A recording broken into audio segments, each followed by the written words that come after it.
Okay, starting the live stream. And of course, now I have to cough. The first ever book club live stream. I might be the only one here tonight. So we'll see.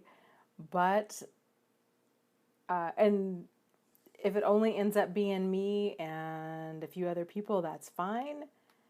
And if it only ends up being me, then we'll just try to reschedule it. So we'll see if anybody else shows up tonight.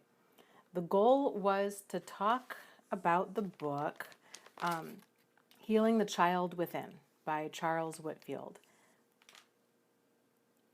which I had 11 major takeaways from it. So I will be curious to see what other people, actually probably 12, like 12 major takeaways from it. Hey, Lori's here. Misty is here. Okay, we've got 2 people. Welcome, welcome. I wasn't sure if I was going to be the only one here tonight.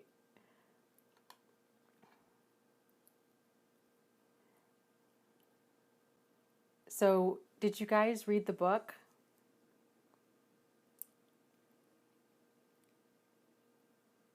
I'll be curious to see if you did, kind of what you thought about it. Mary is here. Hello.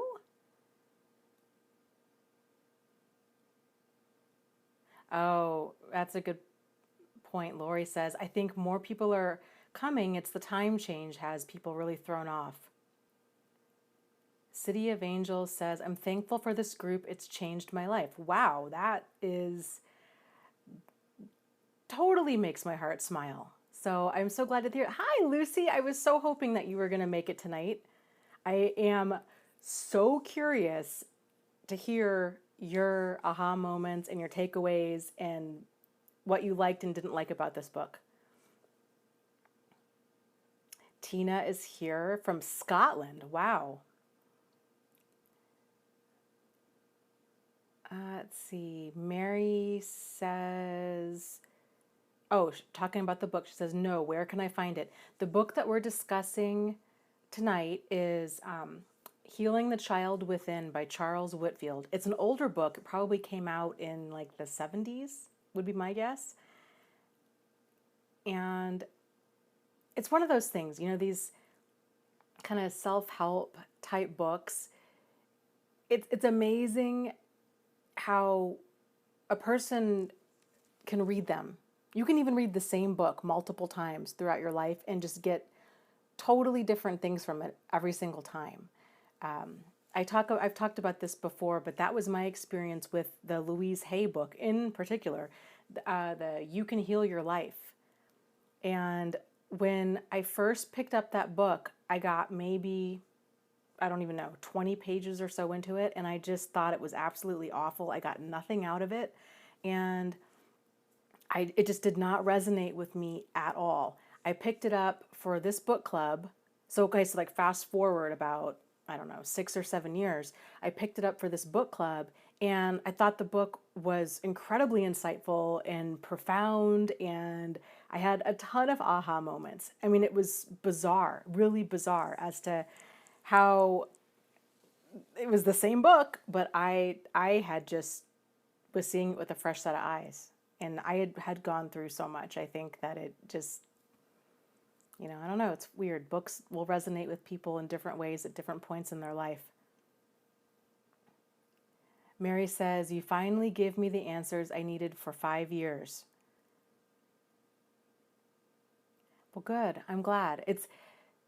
I really feel like the clarity in all of this truly, truly comes from the community as a whole, because it's just so helpful to hear from other people, different aha moments they've had, different challenges they've had.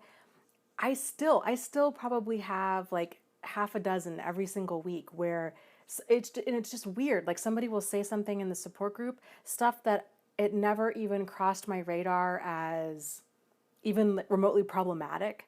And they'll say something, I'm like, oh my gosh, that's such a great point, or that's so insightful, or there's just that sharing of discovery that's going on. And it's just, I don't know. I just love the dynamics of a good support group. And, then you have people that are maybe fresh out.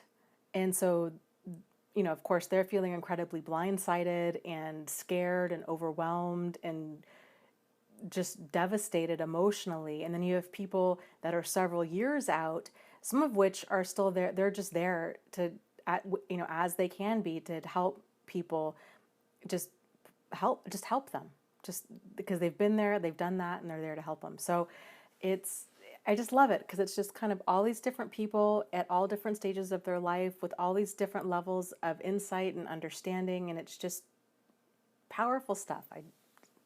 Just makes my heart smile. Like, I just love it so much.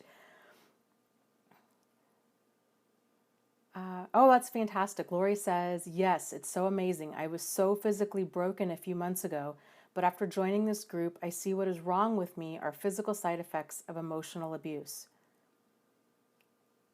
Yes, City of Angels says it's so true. It's the first time in 8 years I've had no contact in 5 days. Good for you. Yay. Good for you. I love that I now have the courage to finally value myself instead of staying in the narc's prison of my mind and heart. Yes. Rhonda says, I'm looking for change. It's my first relationship with a narcissist. I need help bad. And Elise is here. Hi, Elise. So Rhonda, this chat tonight is all about book club kind of stuff. You're of course welcome to stay here. Anybody, even if you haven't read the book, you're definitely more than welcome to stay here and just to join in the discussion. If you're looking for immediate help or support, I would definitely say check out the support group. It's going on now. It's over. We've got 2 of them. There's one on my website and then there's one on Facebook. The Facebook group, if you do a search for it, it's called Narcissist Support. And then in parentheses, it says from YouTube. The URL is also facebook.com/groups/healing after narcissistic abuse is the Facebook group. Or you can go to my website, thriveafterabuse.com. Kai Cool says, can we stay here even if we haven't read the book? You betcha. It's just, yeah, I think it's great. It's just going to be a conversation we had about the book. If anybody, I know, let's see, I don't want, Lucy, okay, I didn't know what you were calling yourself here in this group. Lucy had read it and had some, I think, things that she wanted to talk about. And I have a bunch of my takeaways. This is the student in me. These are all printed copies of my notes from this book. So I don't even know how many pages it is, but I would say close to, it's over 20. It's a lot. So Tammy says, 10 days, no contact. It's getting easier after you understand what happened to you. Yes, that is such a big first piece of that puzzle, is just getting that validation and clarity. Because, and I, myself included, like so many people, they know something's wrong. They know that what they experienced is outside the realm of a normal bad breakup, but they can't quite figure out what happened to them or why, or how to prevent it from happening again. And so there's just kind of all of this seeking, and it can leave a person kind of spinning in circles for a while, especially if they are in therapy and if they're with a therapist who's not identifying it as what happened as abuse, then they can potentially stay spinning in that circle, because it's the vocabulary. I think it's hearing words like narcissist or narcissistic or abuse, or the more specific words like gaslighting or smear campaign or hoovering or love bombing, and the cycle of narcissistic abuse, and really getting familiar with like what this is all about. Because once you see it, you're like, oh my gosh, then you're not having to try to reinvent the wheel for yourself. It's like, this is exactly what I've been experiencing, and this is exactly why it's problematic, and I'm not crazy. Like, this is really what's going on here. So, yes, I agree, Lucy. Lucy says, she says, oh, I was very amazed that once again there is no mention of personality disorder as a contributing factor, even though this version was reissued in 2006. I so wonder why that is. I don't know if it's this kind of dance of concern about liability. If somebody's like, well, I don't want to go that far. It's so, people are so funny. Like, they lose their mind. Like, if you say somebody's a narcissist or a sociopath, everybody's like, whoa, whoa, whoa, whoa, time out. Like, time out. We can't go that far. We can't go that far. We can't diagnose. And they freak out. It's the weirdest thing because nobody acts like that with other terms. Like, you can call a person all kinds of things. You can say they're toxic. You could say they're rude. You could say all kinds of things that are up for debate, and people are fine with that. But if you actually use like those terms, people freak out. You can even terms like bipolar or even like schizophrenic, right? Like major terms that are or depression or anxiety are thrown around. Those are diagnoses, those are labels. And yet people, like, they don't freak out by that. They might be like, oh, they might kind of minimize that, but it's more socially acceptable to say that than it is to talk about a narcissist or a sociopath. Yeah, Elise says, I'm so tired of this. Some people are narcissists and sociopaths, and others would benefit to know. I agree. I agree. It's just, and so I read a lot of books where there is kind of this dance that's done where, I think actually Ross Rosenberg in his book walked this line really well. His was probably, in his book was, oh, I should write all this down. The human magnet syndrome. And so he brings up personality disorders, he brings up DSM criteria. So he brings up the terms, and then he kind of backs away from the terms. And he says, okay, this is a thing, it does exist. Here's the criteria for this thing that does exist.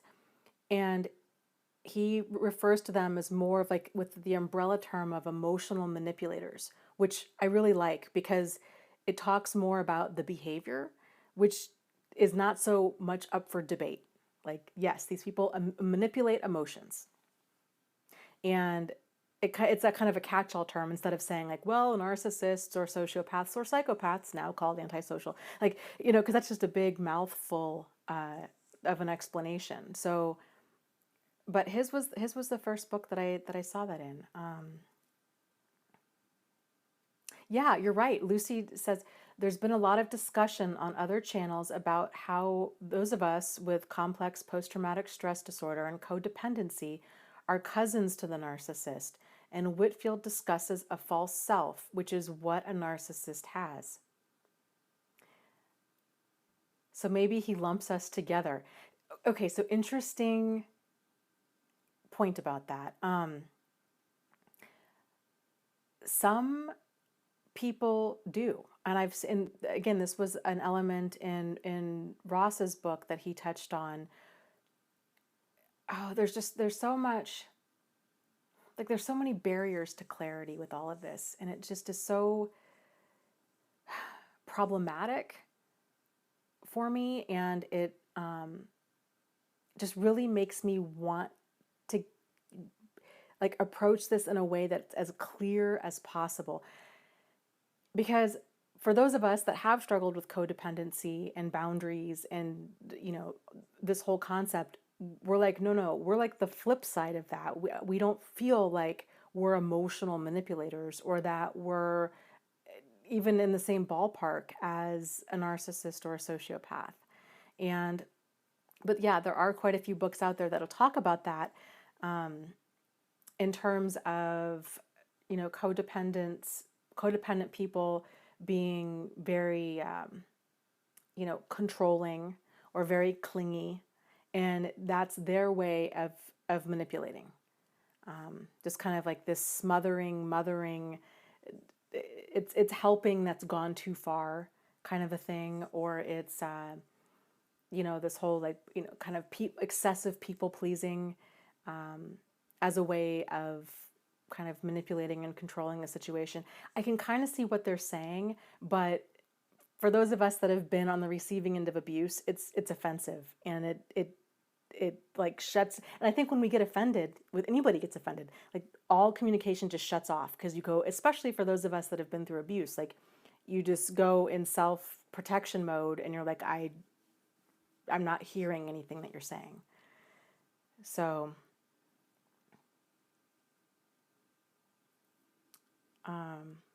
yeah, Lucy says, we feel too much, they feel too little. Yes, and so in this book, he discusses that. So he talks a little bit about the whole concept of a false self. And I think it was in this book. I don't think it was my notes on it. So normally, like, I'll make notes to myself, like in italics or something, so I can make sure to tell the difference. But, he talks about the concept of the false self. And I guess the way that I look at it, it's with narcissism, it's they have this false self. Whereas codependence or codependency, it's this lack of a self. And but he kind of, I don't know. So to me, there's like a little bit of a difference there. There's not enough of a self. Like our self has been suppressed and denied, whereas narcissists, they're driven more by like that fight mechanism, where it's this all-consuming self is this kind of false self, and that's where like that grandiosity and that insecurity and that vulnerability and the lack of feeling and everything comes from. Yes, I agree. M says, I don't think codependency is manipulation. It's survival and a belief that this is loving to act like that. Yes. Yes, I agree. I think there's I think even the concept of codependency, it's so new. And it originally started with Alcoholics Anonymous, and or I should say kind of out of like alcoholic treatment or treatment of alcoholics. It's since kind of taken on a life of its own, and there's been more of this kind of like grassroots understanding of what codependency is. So I think even the concept of codependency is still really in its infancy, and it's still not very well understood. I would agree. I think that, people can act in ways that are really damaging to themselves and think of that as caring or compassionate or the right thing to do. And there's any number of reasons that a person might act like that may not have anything to necessarily do with codependency. So like, if your religion tells you this is what commitment is all about, this is what caring is, this is what forgiveness is, this is, or you're getting these ideas, like a lot of us, from movies or media or TV of, yes, people, it's this whirlwind romance, and it's the highs and lows, and you stay together through thick and thin, and it's very, very dysfunctional dynamics are shown to us as this is not only normal, but this is oftentimes the ideal that we should aim for. And this starts with kids with a very young age, with fairy tales and women being rescued and men being the rescuers. So there's a lot of like these toxic dynamics that we don't even see because it's just so ingrained in us.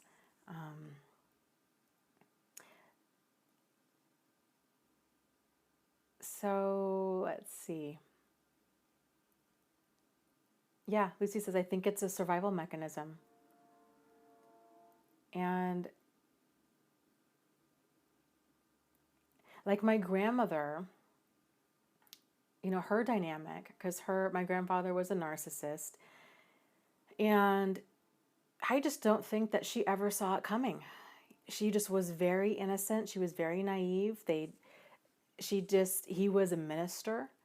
She grew up in a very religious home, and he said all the right things. He was incredibly manipulative. He was very charming, and I I don't know if she ever got like the clarity and the validation as to that it wasn't her.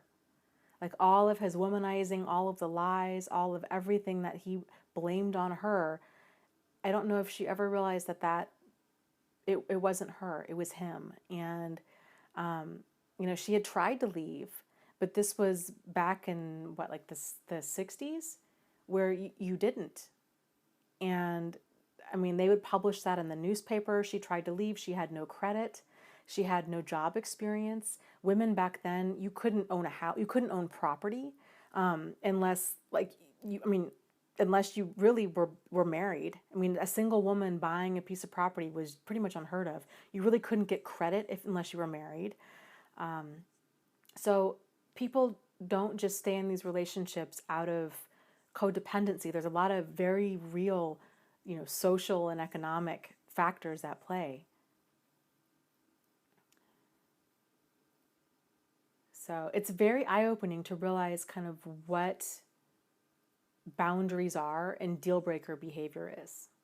And that's probably one of my favorite parts in this book is how he spelled that out. Yes, I agree. Lucy says, I think we have to admit what we are doing is not working. We are being destroyed by being too nice. Yes.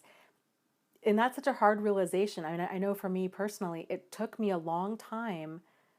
I just did not see my part in things. I just did not get where I was going wrong. I'm like, I give and I give and I give, and I'm this nice person. And I felt like I would have been open to discussing pretty much anything.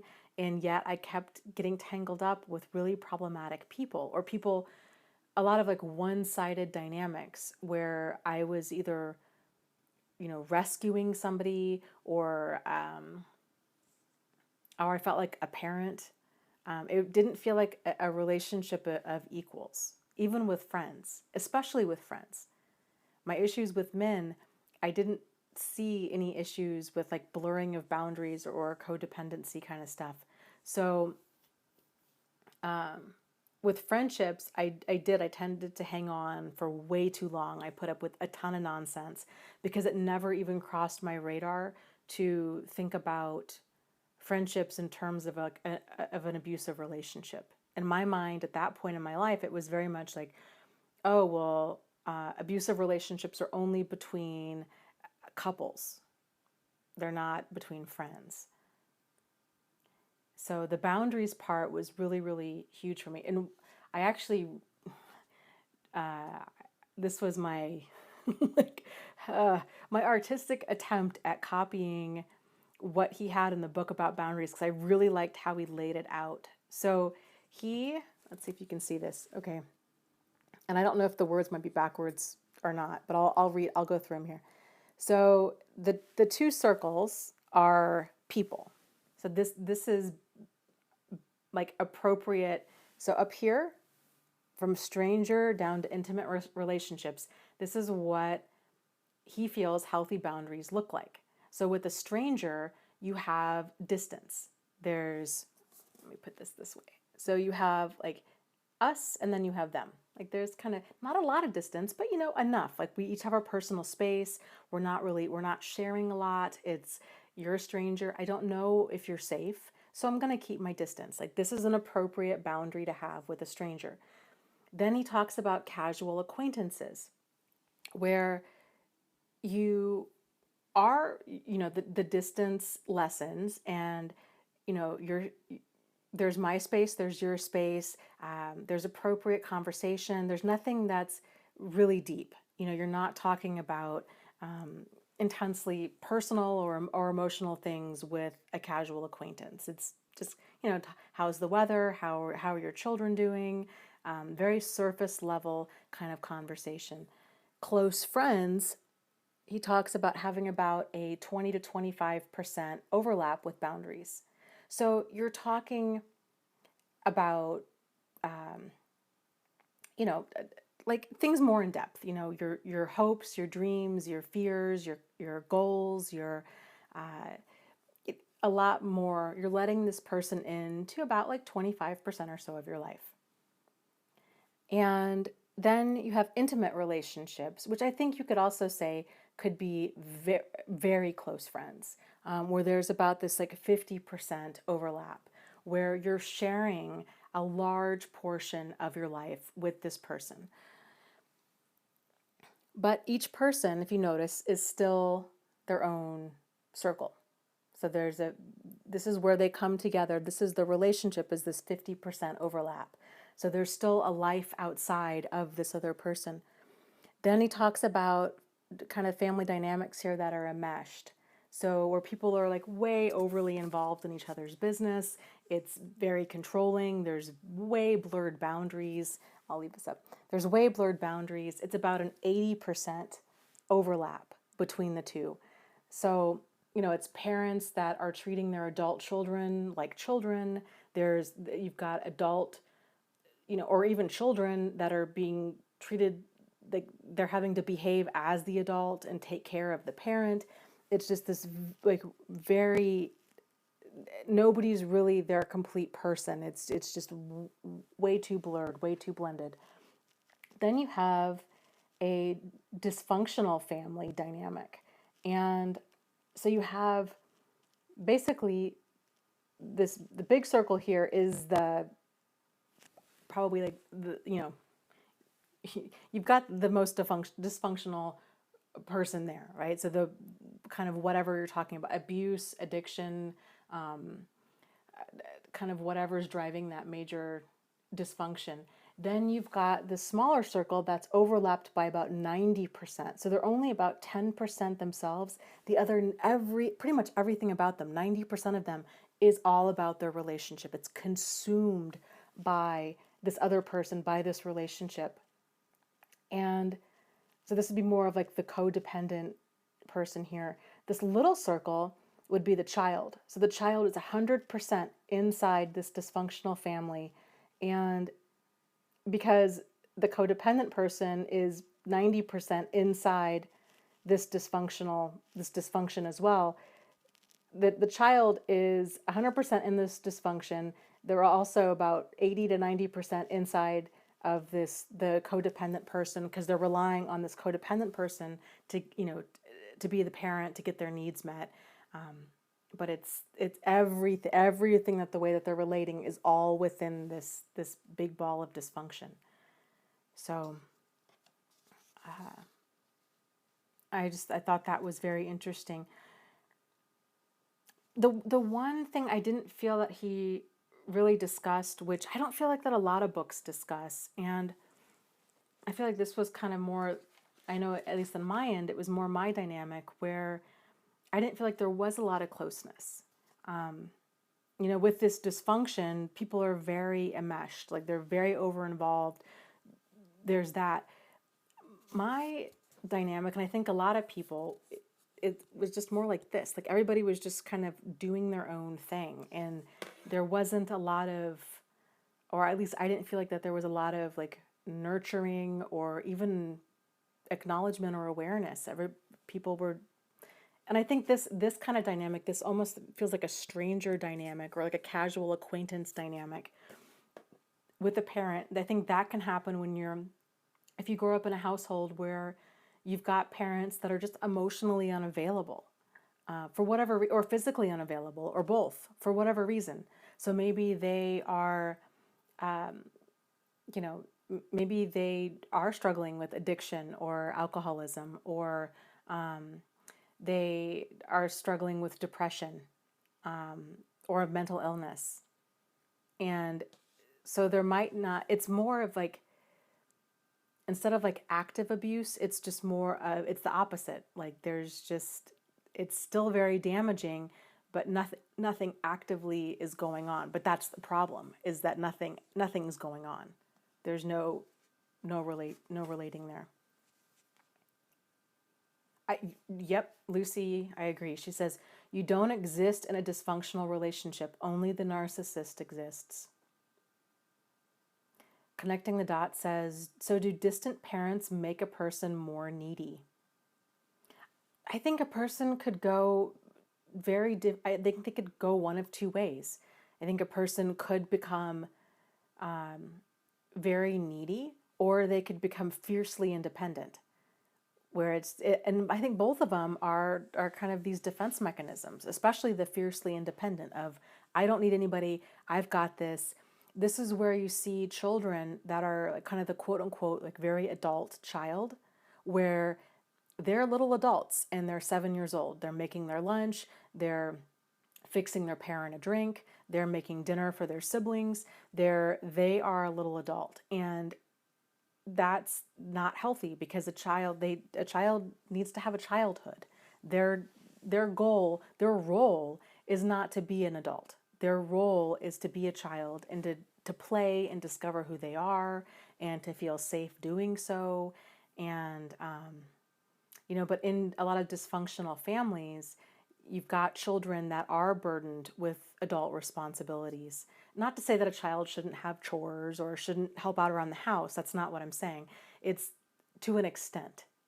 But if the child is taking on that adult role the majority of the time, having to wake the parent up because the parent, I don't know, is depressed or is an alcoholic or whatever, and they're not waking up for work. Or the child's reminding them that they have a meeting that day. The roles are reversed. There's something off there.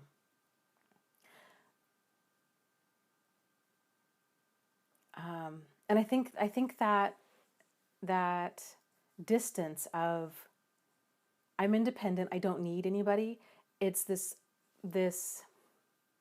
kind of that lone wolf thing is like, well, I don't want to be hurt, so I'm just not going to rely on anybody, because if I don't rely on anybody, then I'm not going to get hurt. And I think that's something that we tend to learn early on. What Lucy was saying earlier about kind of shutting feelings out, or not being attached or not being in tune with our feelings. There was a gal, I think it was the last live stream, or maybe it was the one before that. She was talking about she was having trouble getting angry. And that was the first time I think I've heard that from somebody. It makes total sense, but I think a lot of people, after they go through an abusive relationship as an adult, they have the exact opposite problem. They have a really hard time handling their anger. And so she was struggling with, she's like, I know I need to get upset. She's like, she just felt numb. So much of this healing of this comes from getting in tune with our emotions, and especially anger and hurt. Because I think if a person grows up in some sort of home where they don't feel safe for whatever reason expressing their emotions, then a lot of these emotions weren't encouraged. And if they did come up, then the child was, oh, you should be so lucky, I had it so much worse. They're invalidated, they're minimized, their perspective, their reality is very trivialized, which is incredibly painful. So then a lot of kids, what happens is they just quit sharing those feelings within their family. And I think oftentimes even within themselves, because they don't know how to handle those emotions. So,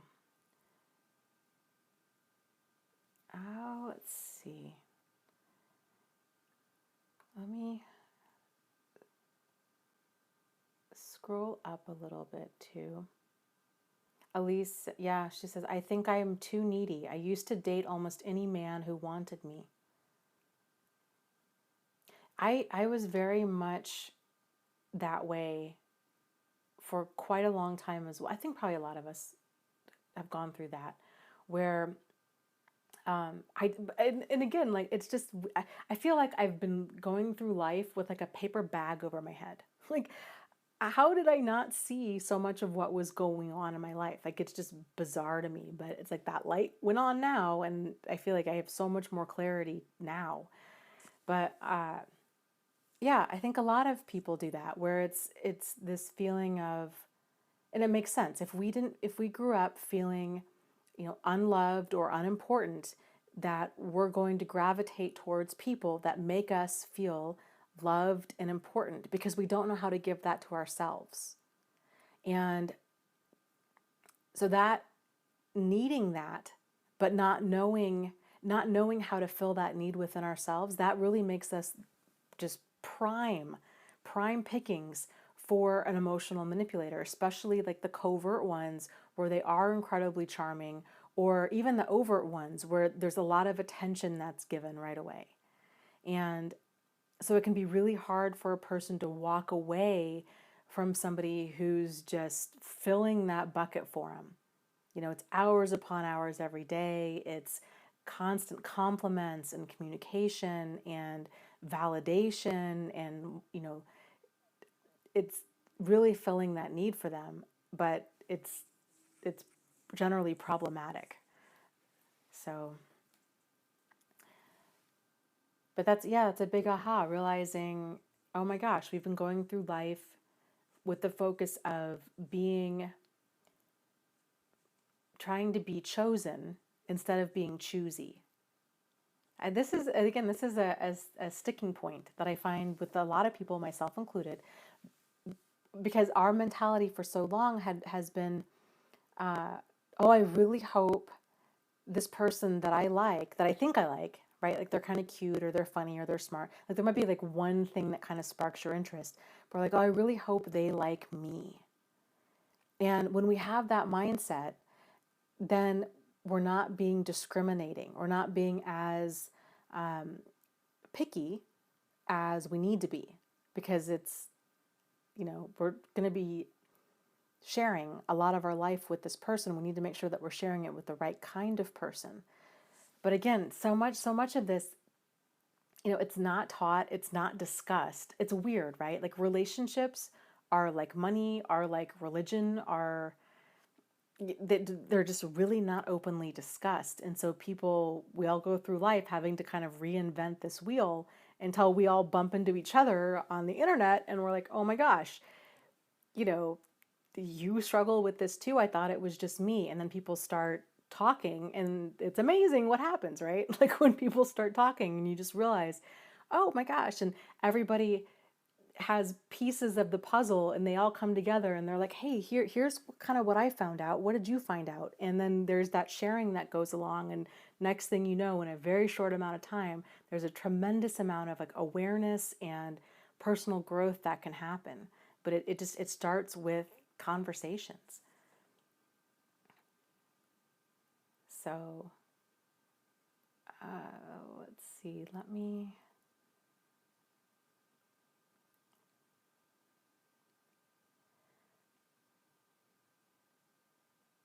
yes. Blue says, I don't think that we acknowledged our own emotions as important and put everyone else's on a pedestal. A lot of anger probably comes from shutting our voice down. It's very tough trying to get that voice back. Yes, very much so. And it's interesting when we kind of start examining that, because sometimes, you know, it might have even just been like how we perceived certain things when we were a child. And like that's how we got that message, and of, our feelings, they weren't a priority. Uh, and then kind of next thing we know, we're going through life and we're putting everybody else first. And it's this idea of it's not problematic because I can still handle it. And then but so then we stick around. We don't have a clear idea of what deal breaker behavior is. We stick around because we're used to putting ourselves last. So we stick around, we stick around, we stick around, we stick around. We put up with a bunch of nonsense, a bunch of stuff that should have been deal breaker behavior like a long time ago. But because we're used to putting up with that kind of nonsense, it's it's not it doesn't register as nonsense. It registers as like, well, this is normal, or it might not even register as problematic. And it's amazing how quickly outrageous deal breaker behavior can become like not so bad if a person's used to it. Or I mean, like situations where a person's been incredibly physically violent and, you know, like to everybody else, they're like, this is really a problem. Like, you've got to get away from this person. They're dangerous. Like, they are really dangerous. And in that person's mind, they're like, well, but this is just how we fight, you know. And it's like, oh my gosh, your radar needs some major tuning, because what should be like a slam dunk, this is problematic behavior, is still not registering as a problem, because the outrageous behavior is normal. So it, um, I'm a big fan. Lori says, I always thought, what's wrong with me? And I think so many of us do, right? It's that idea of everybody else has it all figured out, and you know that we need to put ourselves last, that our job is to fix them. Our job is just to stick around and make everybody else okay. Uh, yeah, uh, Billy Joe says, I think it's so crushing because we want to be accepted.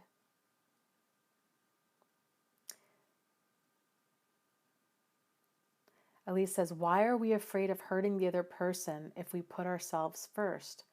That's a really good question. That is a great question. My guess would be, and I'll be curious to see what you guys have to say, it's that probably before, when we had tried to maybe not even put ourselves first, but to like put ourselves at the same level and be like, hey, this is what I want, this is what I need, it was just minimized at any little step along the way. I mean, you know, if a child speaks up and says, hey, I would really like to take swim lessons, and the parents are like, oh no, you know, how about ballet instead? You're a girl, you take ballet, you don't take soccer, right? Or a boy who says, I want to take ballet lessons, and his parents say, nope, you're a boy, you take soccer. Little things like that. Or what do you want to eat? And you know, a kid speaks up, and then that's they end up doing something different. Like kids learn pretty early on, you know, who kind of is the favorite, and if they're gonna even be listened to. Um, you know, I think for me, I oftentimes put myself last. My brother had pretty severe dyslexia. He We were very opposite children growing up. We got along famously. I just absolutely, I still to this day adore my baby brother, even though he's only like 2 years younger than me. But I adore him, and he was the apple of my eye growing up. I just thought he was. I still think he's like the cutest thing ever. And to see him struggle in school, and I mean every night, the tears and the yelling and the struggle with homework, and my parents were so worn out. I mean, it was hours upon hours every single night, and I wanted him. So it was coming from a good place, but I wanted him. He needed that time more than I did. School came easy for me. I liked to read. I was a pretty easy kid. And so that was just kind of like, I just got used to putting myself second. Nobody told me that. Nobody, you know, it was just these messages that I interpreted. And then that kind of, as I got older, that became very much a big part of my personality. Um, so,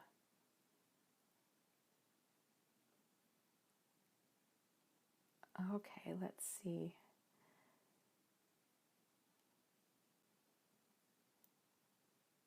It's so interesting how kids can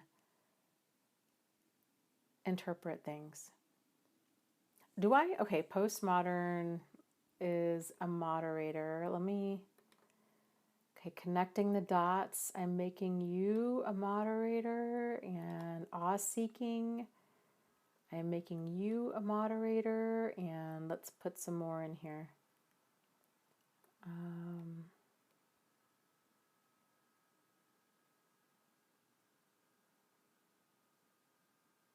So here's something else. It's okay. Kevin, you're a moderator. uh, is um, oh shoot, what was I going to say? Oh, I think a lot of books. So to me, this is kind of like this evolution of these terms of like codependency and dysfunction and narcissistic abuse in general.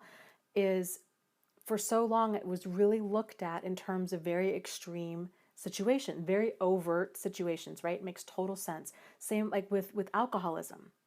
But people realized, okay, there's this person, they are an alcoholic. Like, this is not deniable. This person's really got a drinking problem. It's impacting their work, it's impacting their home life.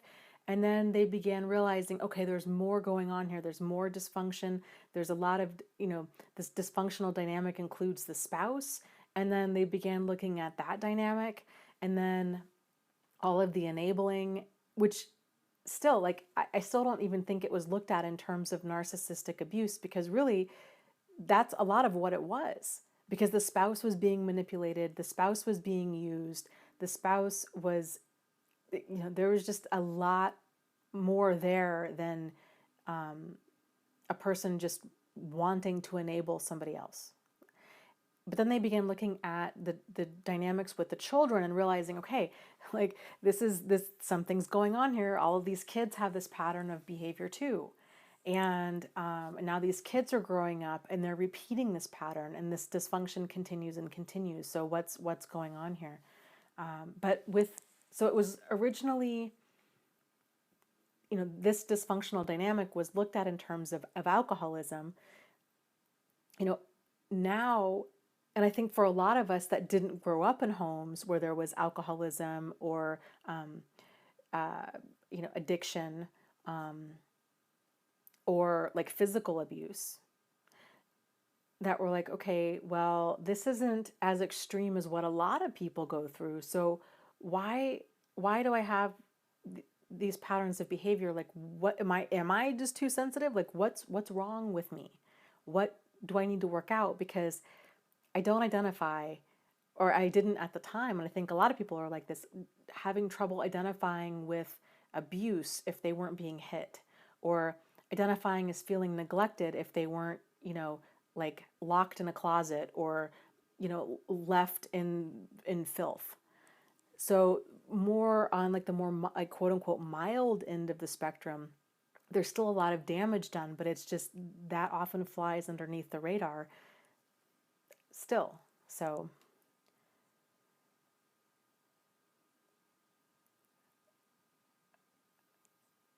okay.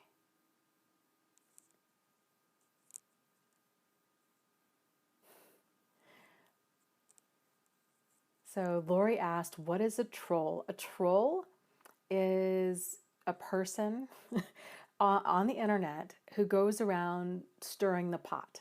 They provoke other people. Very narcissistic behavior. It's very much like baiting and provoking, and they're looking to create drama and just chaos, and to hurt other people's feelings, and they'll say just really hurtful, mean things, and of course on the internet it's even worse, because then there's that wall or that protection of anonymity there, so people just say all kinds of stuff, because nobody knows who they are. Okay, let's get back to the book.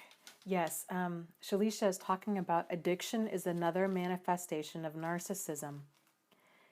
It is, and so then that this is it's such a tricky, slippery little topic, because you've got people that do struggle with alcoholism and addiction of any kind, and it's the way I like to look at it is, when a person, an otherwise kind of normal, balanced, appropriate, relating kind of person is doing things like they're lying, they're stealing, they're manipulating, they're caught, they're just creating all of this havoc around them. It's the addiction. And that addiction to anything is just so destructive, because that addiction makes a person very narcissistic, and it makes them very driven to feed that addiction. And like with narcissistic personality disorder, that addiction it's really their insecurity. It's that false self. It's not feeling good enough. And so it's that constantly needing that constant reassurance, needing power and control, not only over themselves, but over like all of their targets and everything. And it's just that kind of malformed ego is their addiction. It just drives them. And it's really problematic. But yeah, so yes, addiction, alcoholism, it causes a person to become very focused on meeting that need, on getting that fix, oftentimes at the expense of people in their family, because it's all about that addiction. So. Okay, so let me go over some of my main points in this book here. Okay, so my top 11 takeaways. And so number 1, our inner child is our true self. So people ask, well, okay, what is like this inner child? Like that sounds a little like psychobabbly, just weirdness. And I like how he just breaks it down. Our inner child is our true self. It's playful, curious, open, honest, sincere, and it knows our likes and dislikes. I really liked that because, and I think it's something to look at. So as adults, it's interesting to look at ways in your life that you say, well, I don't know. And how often we say that, or to really struggle with having a preference or having an opinion. I think there's a lot of us that we're just so used to just kind of going with the flow, right? It's kind of going along for the sake of getting along for whatever reason. And just, like, oh, I'm okay, whatever. If people ask you, what would you like for Christmas or your birthday? Being like, oh, I just kind of whatever. Or, you know what, you can just make a donation to charity. I'm fine. I have enough.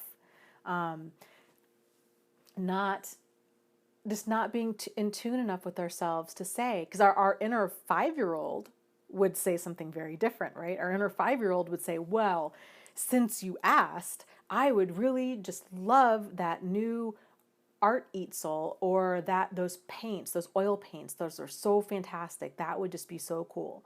Or I would love to take some ice skating lessons. Like our inner 5-year-old has an opinion and knows what we like and what we don't like, and is okay with speaking up and saying, hey, you know what? Like, that's not fair. I am not okay with that. And not having any shame or guilt or kind of emotional baggage with saying what's on their mind. So, Seeking says, an easy bake oven. Yes. Yeah, totally. I flipping loved an easy bake oven. I baked so many things in that. And all those little, like little stained glass. I made so many of those little stained glass things. I could have done that all day long. I just had that to me was just the most magical thing. So,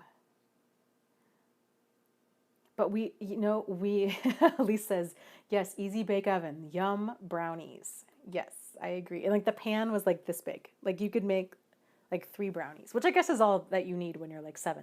But yeah, as an adult, I make more brownies than that, which is probably not a good thing. But yeah, it's reconnecting that. So that's something that I think is really worth taking the time. So if trying to catch yourself when you say, oh, I don't know. Like, you do know. You do. Deep down, you really, really do. It's just whether or not we're just so used to oftentimes saying that, to kind of to just sit with that. And you can ask yourself, well, if I did know, what would I guess? Like if I did know what I really wanted to do or what I really wanted for dinner, like what would I say? And exploring that.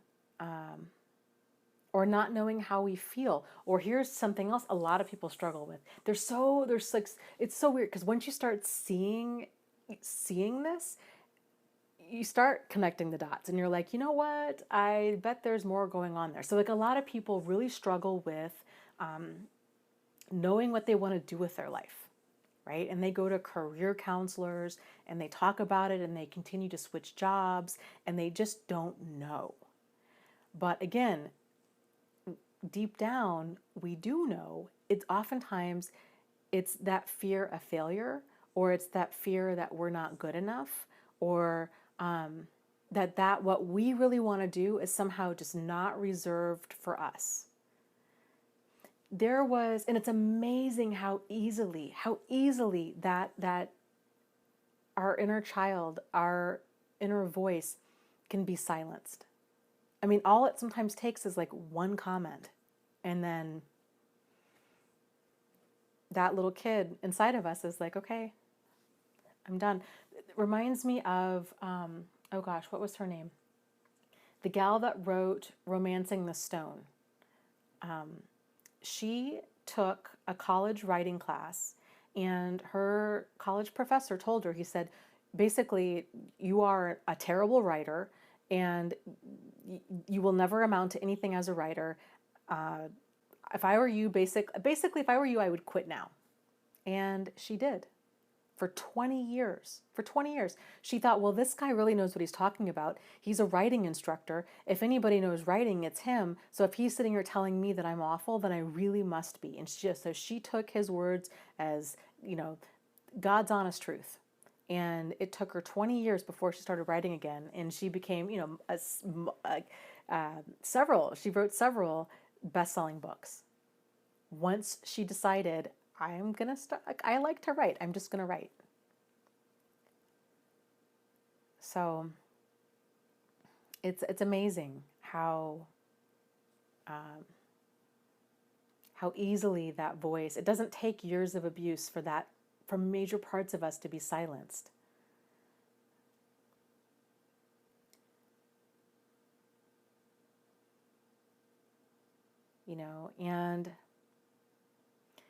And again, I think this is a great benefit of support groups, because I think we all have, this faulty programming to some extent within ourselves, and that we might not even realize is faulty. And so hearing, like I was talking about earlier, hearing other people's aha moments, hearing their insights, hearing kind of what they're doing to reconnect with themselves, because especially after abuse, where as an adult you've gone through an abusive relationship and you feel like your whole life is blown to pieces and you really don't know who you are and you don't trust your judgment and you don't even really trust your perception of reality, and you can't tell, is it them or is it me? I can't tell if I lost this, especially if they're charming. I can't tell if I lost like this perfect partner or if I like dodged a bullet and got out of a really bad situation. And like our thoughts and our feelings are just all over the place. And learning to turn inward and to kind of connect the pieces of ourselves that frankly many of those pieces were never connected to begin with, or they became very disconnected at a very early age. So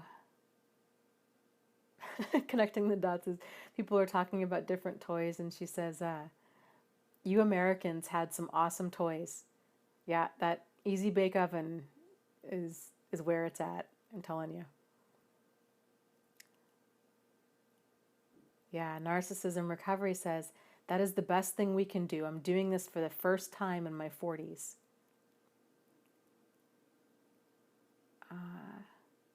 So, okay, let me move on to point number 2 that I thought was really good.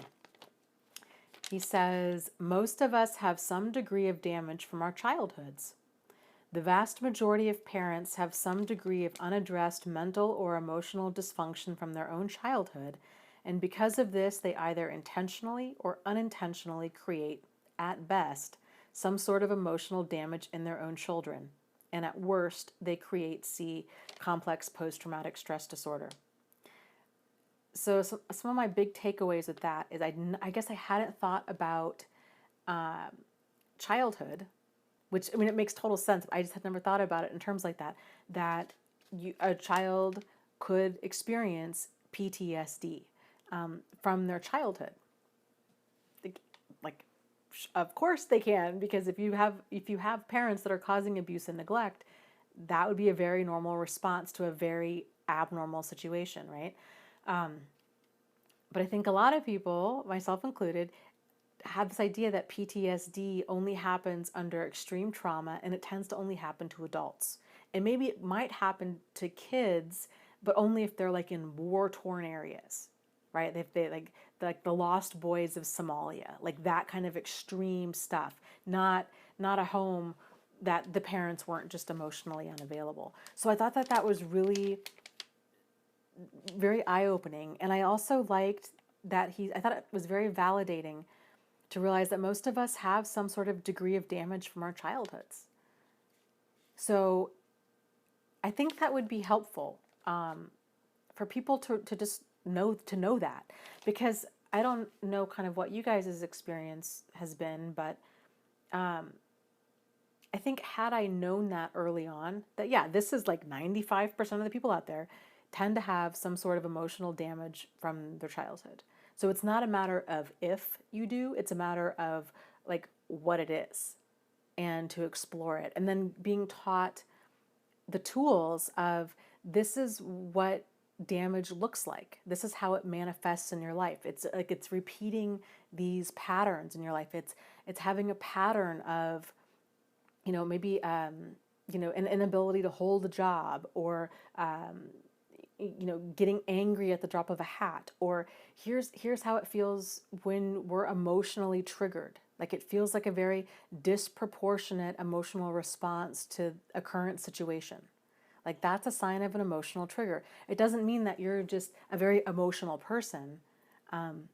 It means that there's something more going on there that needs to be resolved. Because if you resolve that, then that emotional trigger, it just evaporates. Like it's eventually gone, to where it's no longer a trigger and you're fine. So kind of teaching, like framing it in that way, and then teaching that skill set of kind of, here's what some damage looks like, and here's how to work towards resolving it, I think would be really, really helpful. Okay, point number 3 has to, Lucy says, I think people on the forum and on this site have serious damage. Not a little damage, a lot of damage. Yes, I would agree. Frankly, I think probably the vast majority of people out there have a lot of damage. They do. And if they don't, if they're like that 5% or so of people out there that grew up in this like Norman Rockwell home, and everything was great, and all of their needs were met, and just everything was peachy, then they also need to be talked to about this, because there's 95% of the population out there that's not like that. So kind of not experiencing anything traumatic is almost traumatic in a way, because it's going to leave them incredibly vulnerable and ignorant and naive, and it's a problem. But again, like all of this boils down to just having these open, honest, sincere conversations with people and with children, and talking about emotions, and how does this make you feel? And okay, you're angry, that's a normal human emotion, so it's okay to get angry, and here's some ways that you can get angry. Because kids, they don't, especially children, right? They don't know, they're still learning all of this. And the only models that they have with how to handle this is us, is the adults around them.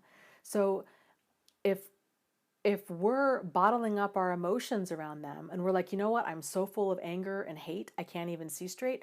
So I'm going to go wait until I can go out for dinner with a girlfriend, or I can wait until I go see my therapist to let all of that out. Then the child is not, and if we're not talking about it in like an age appropriate way, of course, then they don't know. Like that skill set's not being modeled for them. So just to talk about, okay, what are boundaries, and how can you work through anger? And I think for a lot of adults, a lot of parents especially, I'm sure, it's this feeling of, it breaks our heart to see our kids hurt. It breaks our heart to see them angry.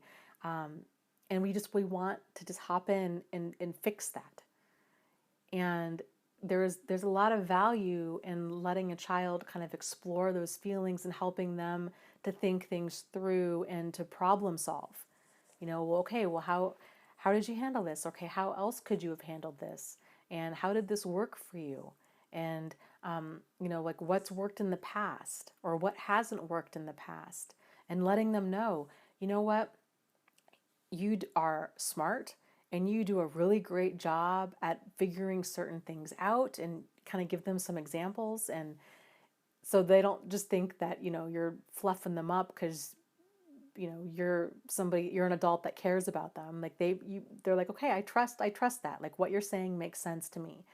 And kind of empowering them to, empowering them to have faith in themselves is a lot of, there's a lot of value to that.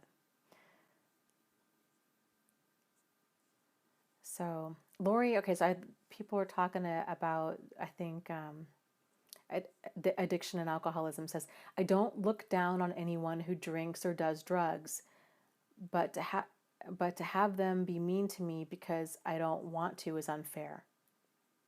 Yes, I agree. Uh, I when I see people that are especially like in the throes of addiction, and they're, you know, to any really frankly to any degree, but I think to especially like a pretty severe degree, it can be so frustrating, especially if it's like negatively impacting us. And at this point, I don't have people in my inner circle that have active addictions, but I work with this, so I see this a lot where it's heartbreaking, and it's that feeling of, my goodness, like I wish you light and love, and I like, you can still have compassion and caring for a person, but also realize, especially when you're dealing with an addict or an alcoholic, that who they are is very secondary to that addiction. Like that addiction is driving so much of their behavior and so much of who they are. It's just such an awful, all-consuming thing. And but yeah, I don't think that there's any benefit in really looking down on other people, or you know, on any of that. It's just sort of like everybody's got their challenges, everybody's got their struggles, and it's kind of one of those things like, by the grace of God go I. Like I have my problems, like these are my challenges in this life, and I'm going to try to get through as best as I possibly can. But yeah, there's no benefit to there's just no benefit to putting other people down or grinding them down or trying to make them feel less than. So, okay, let's see.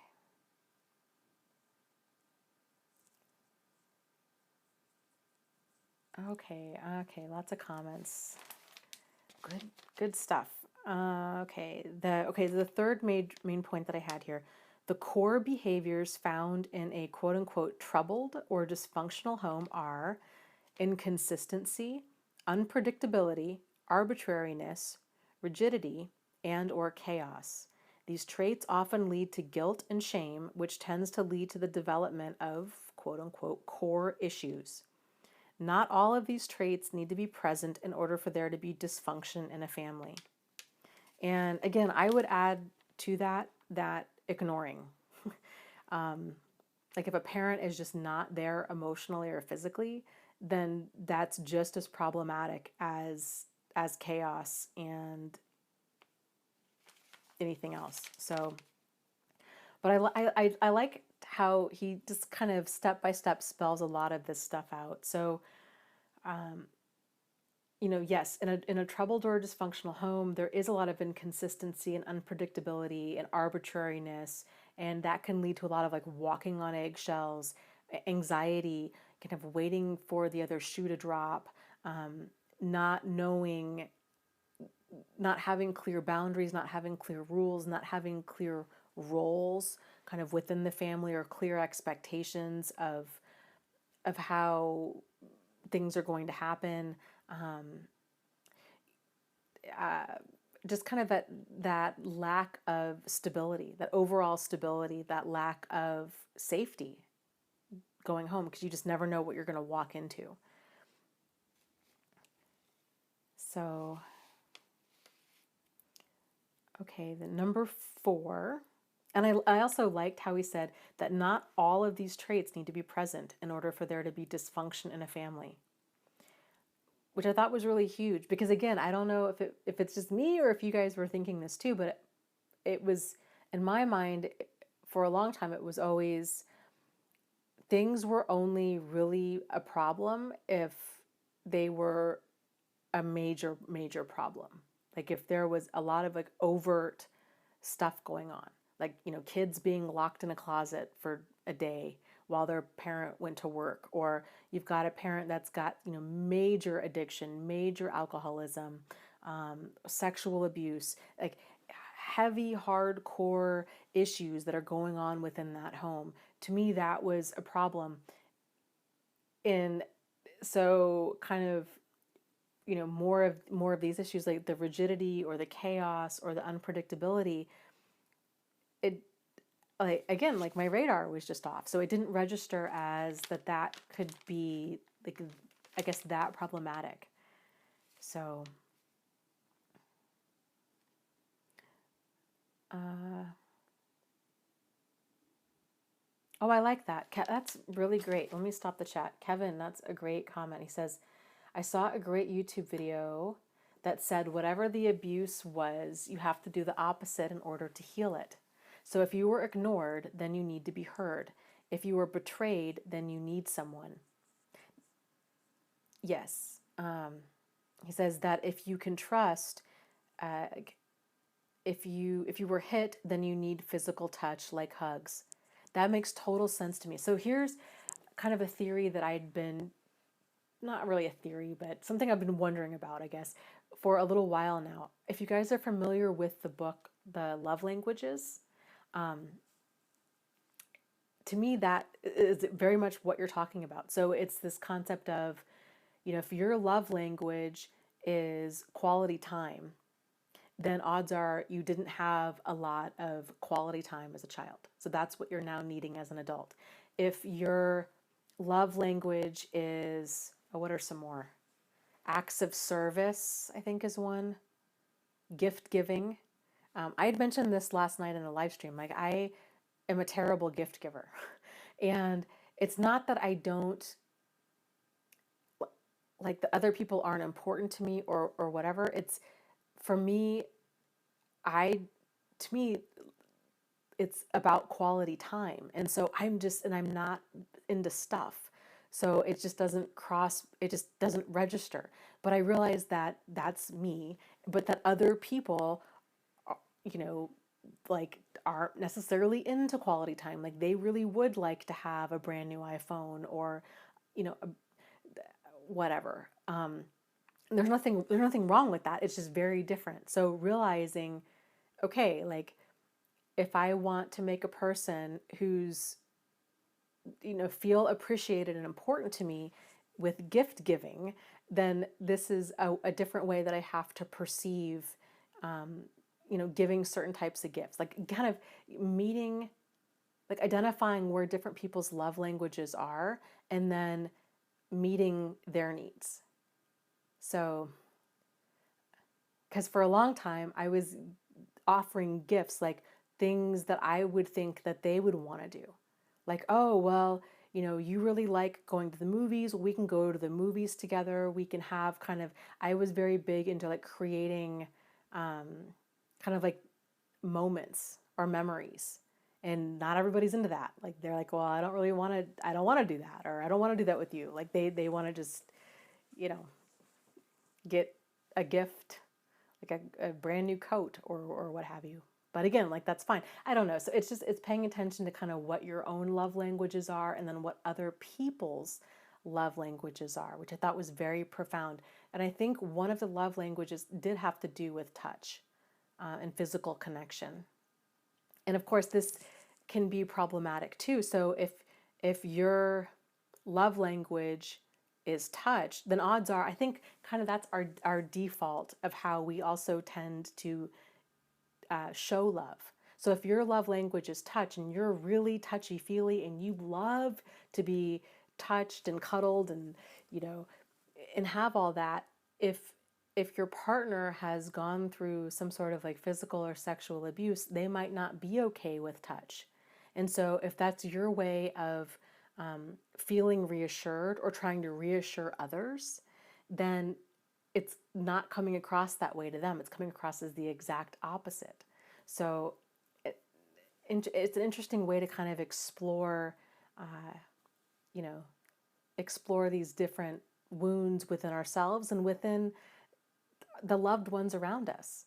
I have a friend of mine, he had a very abusive childhood, and he does not like to be touched. And like, I'm very huggy feely. Like I am, I like that. And there's another friend of ours that's also very much like that. And realizing, and at first and it wasn't intentional, but it was like, oh, come on, like forcing, like, we're going to hug you. Like, you can't escape us. We love you, and it was just kind of not respecting his space, not respecting that boundary, coming well-intentioned, but not realizing that that was really a major thing for him. He's softened up over time, but realizing, oh my gosh, that was so not my intention to make this person uncomfortable. So that's the whole thing too, like with boundaries, is we all have our own boundaries, and other people don't know where they are. We have to let them know. And sometimes, and it might even be harder actually to draw boundaries with well-intentioned people, because you know that they're well-intentioned, and like you really don't want to like offend them or hurt them, but it's okay, and that's okay. Like it's still, if it's a boundary for you, it's a boundary for you. And if people truly are well-intentioned, it might take a few times of saying it and being like, no, for real, like this is a thing for me. It's nothing personal, like I don't want to soften up to this. Like it's just not where I'm at. Like if I really want to hug you, like just know that I love you, like from over here, like, and that's okay, right? So, yes, people are talking about ways to get touch in a way that feels safe to them. So people are mentioning massage. Massage is fantastic. Pets, animals in general, best creation ever, and they can be really great to kind of get that sense of affection and warmth and touch.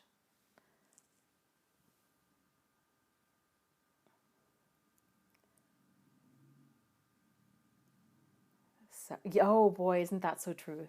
Truth Seeker says, personally, I'm a hugger, but we never know another person's triggers. So if they tell you they are being brave. Yes, yes, that's so true. Ah, Seeking says, gift giving, I'm over the top, not in cost, but in energy. Yes, it's just so funny. So I have a friend of mine. And she is like the best gift giver ever. She, I mean, my goodness, like, not, and it's not even, she just, but that's her love language. So like, this is, I mean, she's like a fish in water. She just, that is her element. She could, if there was a job where she could do that professionally, she could. I mean, she is so good at it. She just knows people so well. Gets the perfect gift, and it's wrapped amazing, and the ribbon and the card, and like, there's just, I mean, it's amazing what she does. And then, and then I always felt so bad because I'm like, oh my gosh, because I'm not into cards. I don't like all of the waste with the paper and all of it. It just does nothing for me. But realizing that was such a big thing for her that I really needed to meet her where she was at, and and do that. Even though I'm like, I don't even know if she would. And I felt so awkward at first, like shopping for gifts, because it's just, I am so out of my element, like polar opposites on that, and but no, but I think she could sense the effort was there, and it's a very different way of expressing to people that we care. So, uh,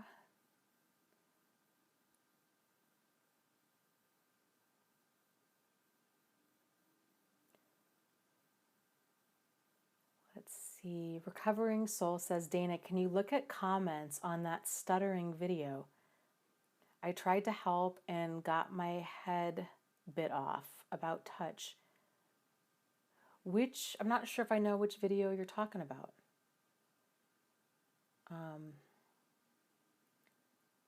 I'm more than happy to look at it, but is it like one of my videos? A Ren is here. Hey. Bittersweet says, spending time with people at holidays is a gift for me. For sure. For sure. To me, it's all about time. Remnant says, my narcissist was a covert. I don't trust anyone anymore. That's, it's very normal, and it makes total sense. And I think that's something that those of us that have gone through it can really relate to. Okay. Recovering says the one where the sound cut off. Yes, your video. Was this about the book club video that I filmed the other day? So, with the whole thing with like not trusting other people, that can kind of ease in time. But what really helps with that is when we can see, because I mean, it sounds like you've been really doing a lot of like your research and stuff with the the terminology, like the covert and narcissist and this and that. And a lot of it, when we start getting those pieces together of this is what happened, this is what abuse looks like, this is how this feels, this is kind of what these behaviors are. When we start making sense of things, then oftentimes that ability to trust does tend to come back. But so here's another thing in the book that I really liked, where he talks about with healing our inner child, sharing in a safe way. So it's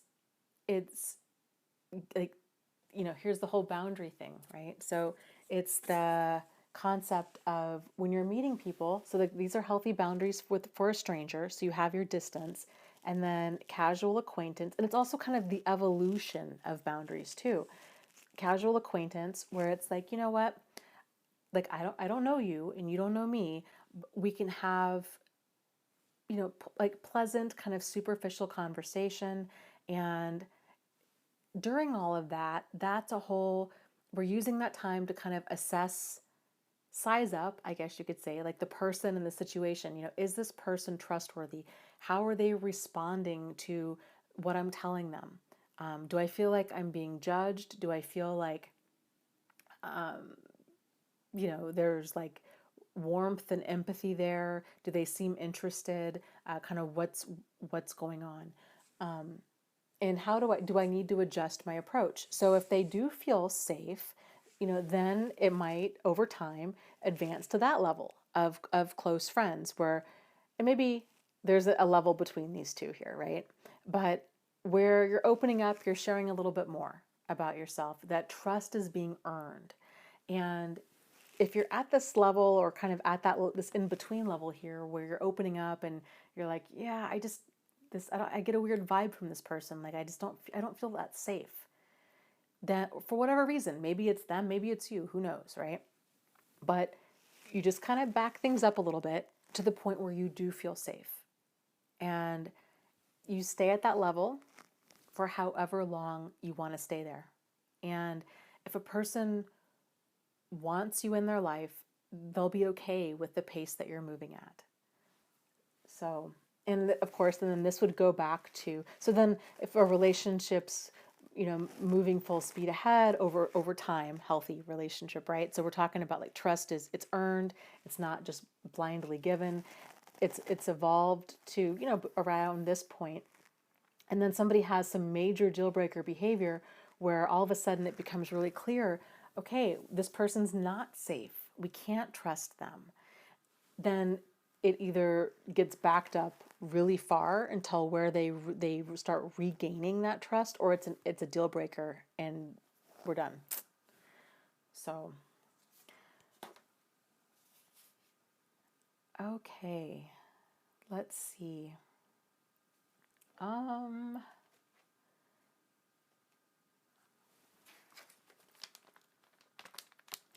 Okay, PTSD. So point number 4, PTSD can be developed after any type of trauma.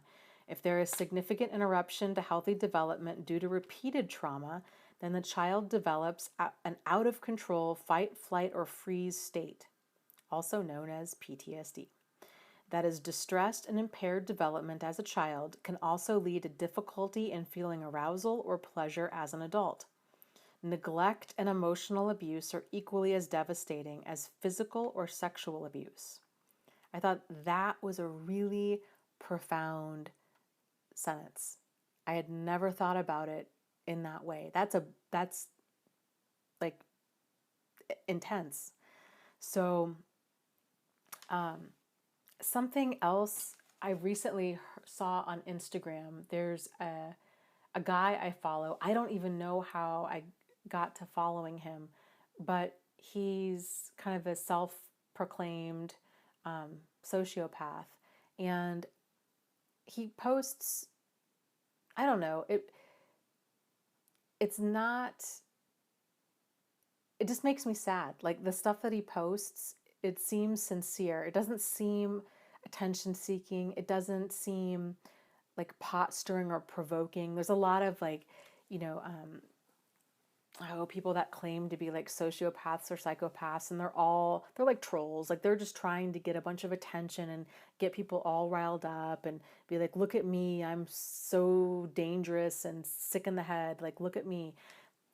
This guy isn't like that. And one of the things that he posted the other day said something about the only type of emotion that he wanted to feel was an orgasm.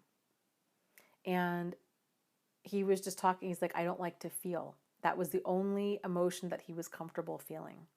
And I thought that was really pretty profound for him to have that insight, that that's the only, which, and also kind of makes a lot of sense too, right? If people are so disconnected from their feelings, when you have a lot of like narcissistic type people that are sleeping around, and it's just like, it's just a very superficial emotion. Just a very quick way of feeling good. Interesting.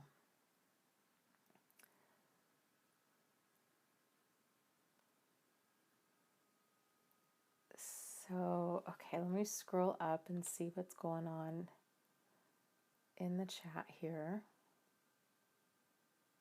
Oh, Postmodern says, I love Dana's deal breakers. Yeah. it's an easy way to remember it, right? Abuse, addiction, adultery, attitude. So that bad attitude, if you feel like you can't talk to somebody about something, if they're, lying or gaslighting or closed communication of any kind, it's a no-go. You need to have that. So,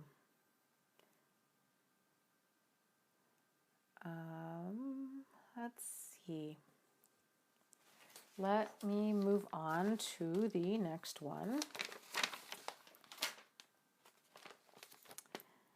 So the next point is abuse and neglect leads to complex post-traumatic stress disorder. So this was a concept that if you're interested in this,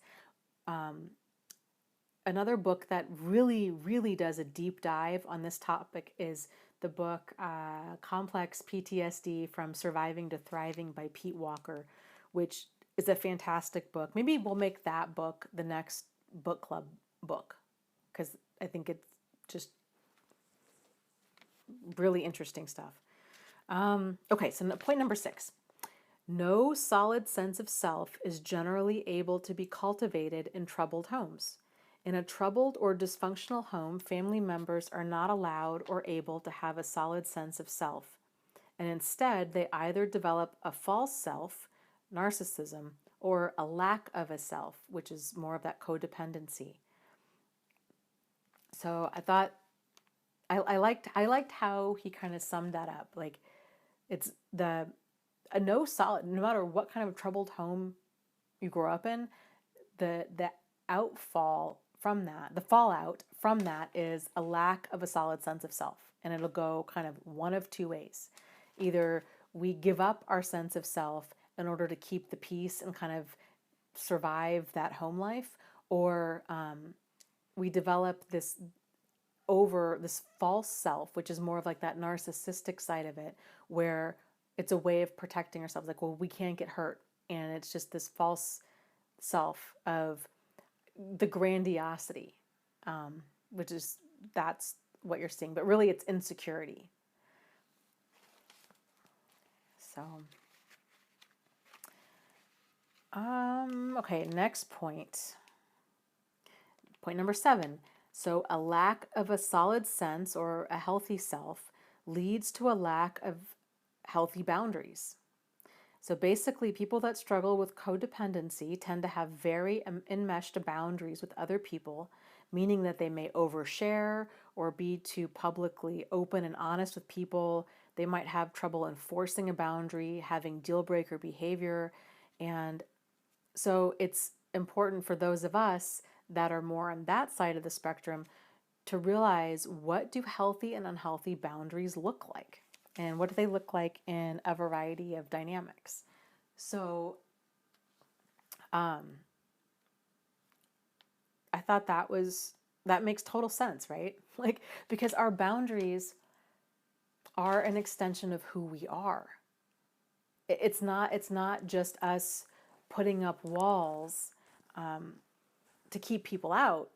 It's an expression of who we are. It's saying, like that example with that friend of mine who's not a big fan of being touched, for him to just say, like he did, hey, I'm not a huggy feely kind of person.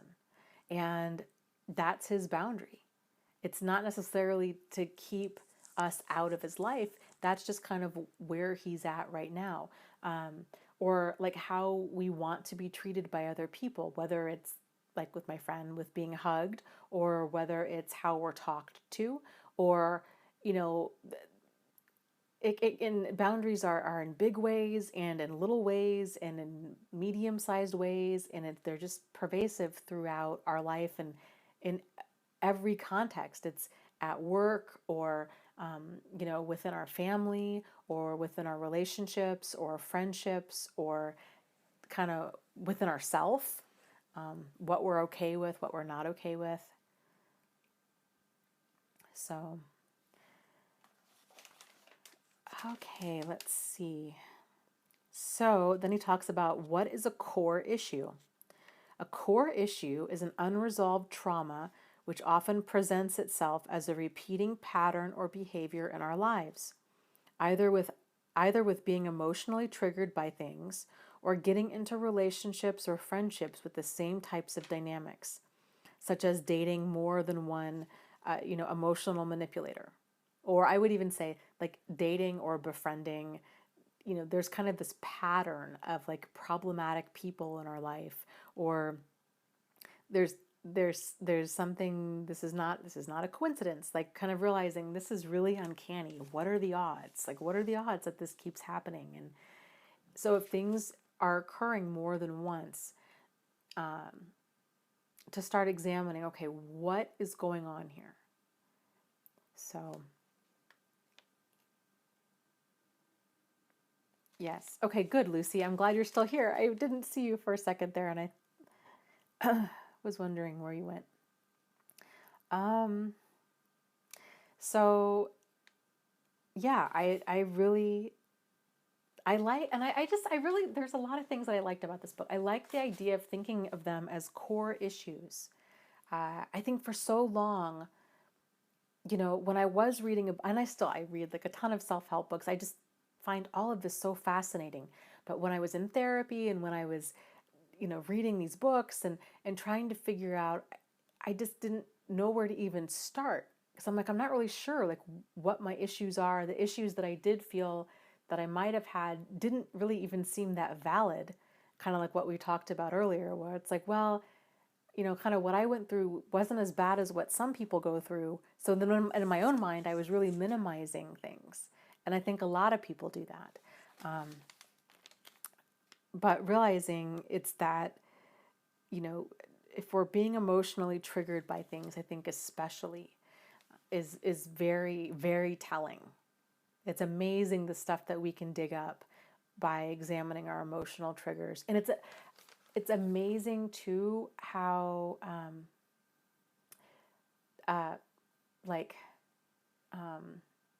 quickly some of these emotional triggers can be resolved. Like once we identify them, it's really, really wild. Like once we're able to connect those pieces, it's like, oh, okay, yeah, now that makes sense. That makes total sense. And it just is put to rest. So one of the examples that I gave in the online discussion about an emotional trigger, hold on a second. Hold on. To rescue a little bug out of my tea.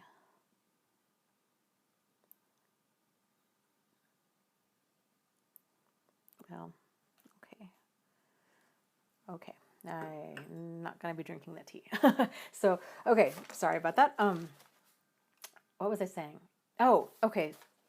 So, emotional triggers. So, for me, I realized, okay, when I feel triggered, it's this feeling of intense anger and it's feeling tense. So I'm feeling it emotionally and I'm feeling it physically. And I don't think I'm alone in this. That's why I'm bringing this up. So to pay attention to how do you feel? How do you feel when you feel triggered? Because it's so eye-opening. Like when you can realize that this is an emotional trigger, not just like kind of an emotion, that it's more than that, it'll bring your awareness to the situation in a very different light. So I had used the example in the online book club of I realized that I had been, and I knew that there was something off. I'm like, my reaction is very disproportionate to what's going on. I felt intense anger every time I walked in, anything had to do with religion. If the conversation came up, if I went into a church, and it was mainly church, and I didn't know why. I knew, I'm like, there is something here. Like I just am instantly angry. I'm defensive. I'm tense. I'm really uncomfortable. And I realized after reading this book that really what it had to do with was, it's weird how like we just connect things in our minds. But when I was a kid, I really felt like we did not do anything together as a family, but we did go to church every Sunday for an hour.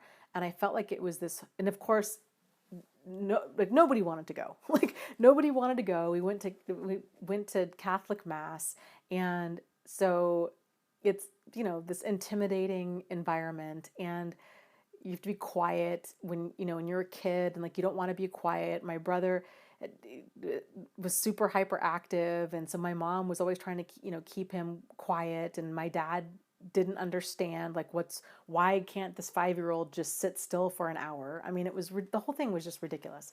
And so it would always cause all of this like fighting and this tension, and my brother's crying, and it was just this whole thing like every single Sunday. But what got me, as I would get really angry at, I felt like we were putting on this act of that we are a family and that we do things together.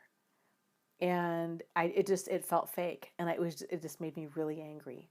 And so that carried over as an adult.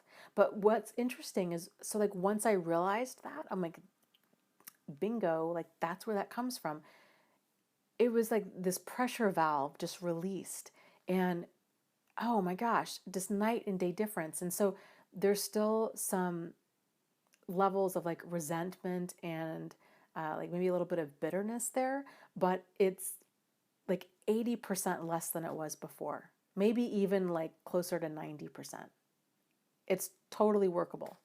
Whereas before, even as an adult, if I were to walk into a church with either of my parents, or that conversation would start up, I would just really go on the attack. And it was like I had a really hard time reeling myself back and even having appropriate behavior. Like I would just get so angry. So just interesting stuff. So, okay, thanks, Elise. She's signing off. We'll see you next week. Have a good night. So that's kind of an example of a core issue.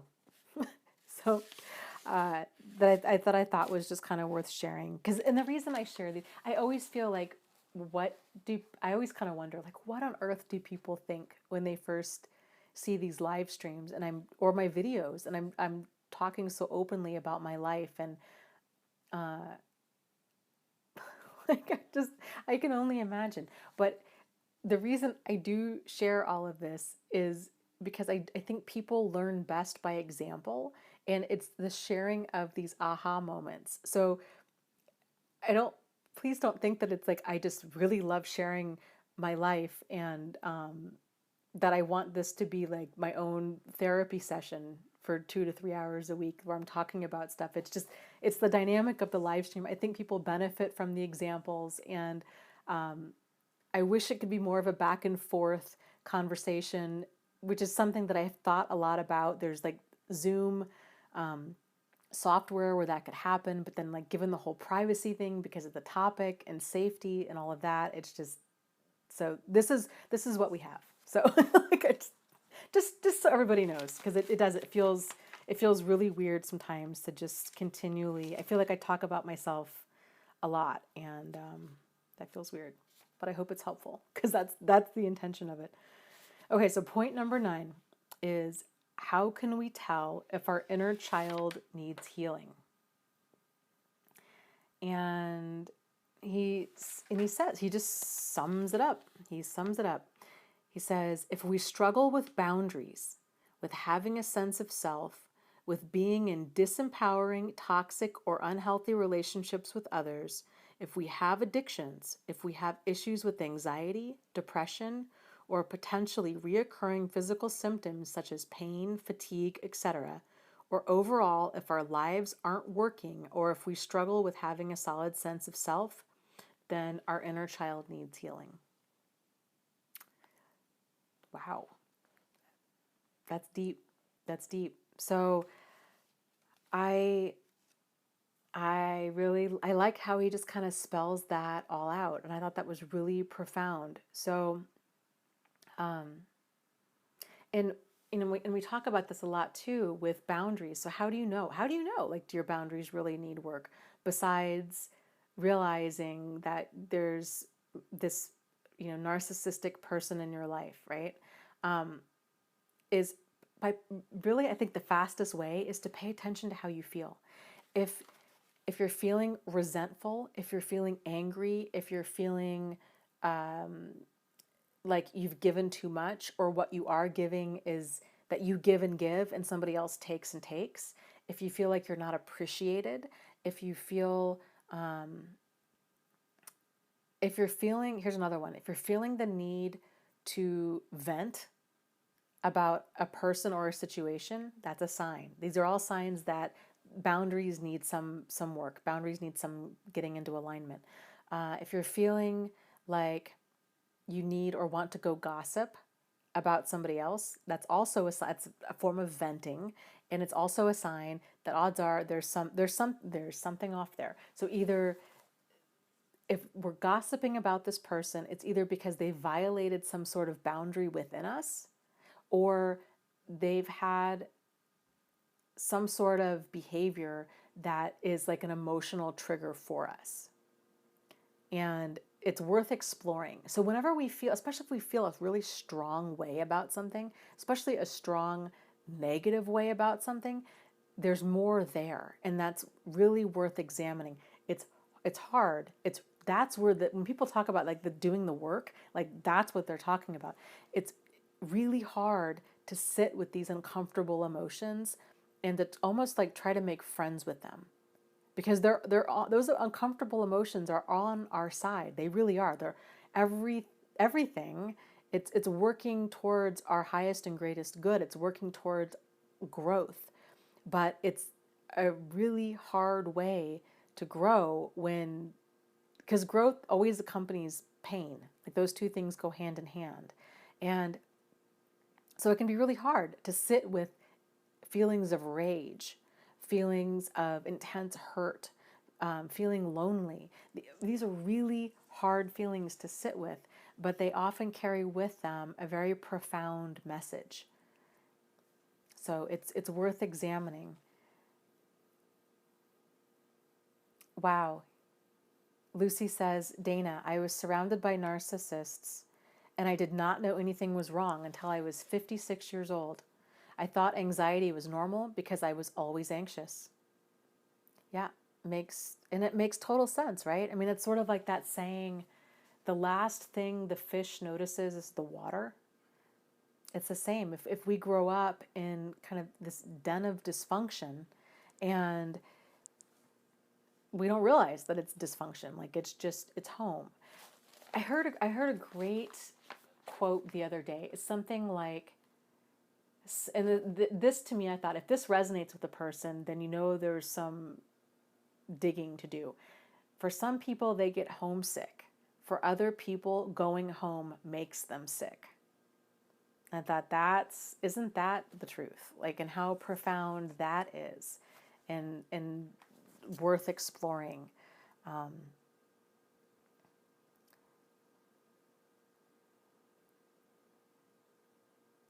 So,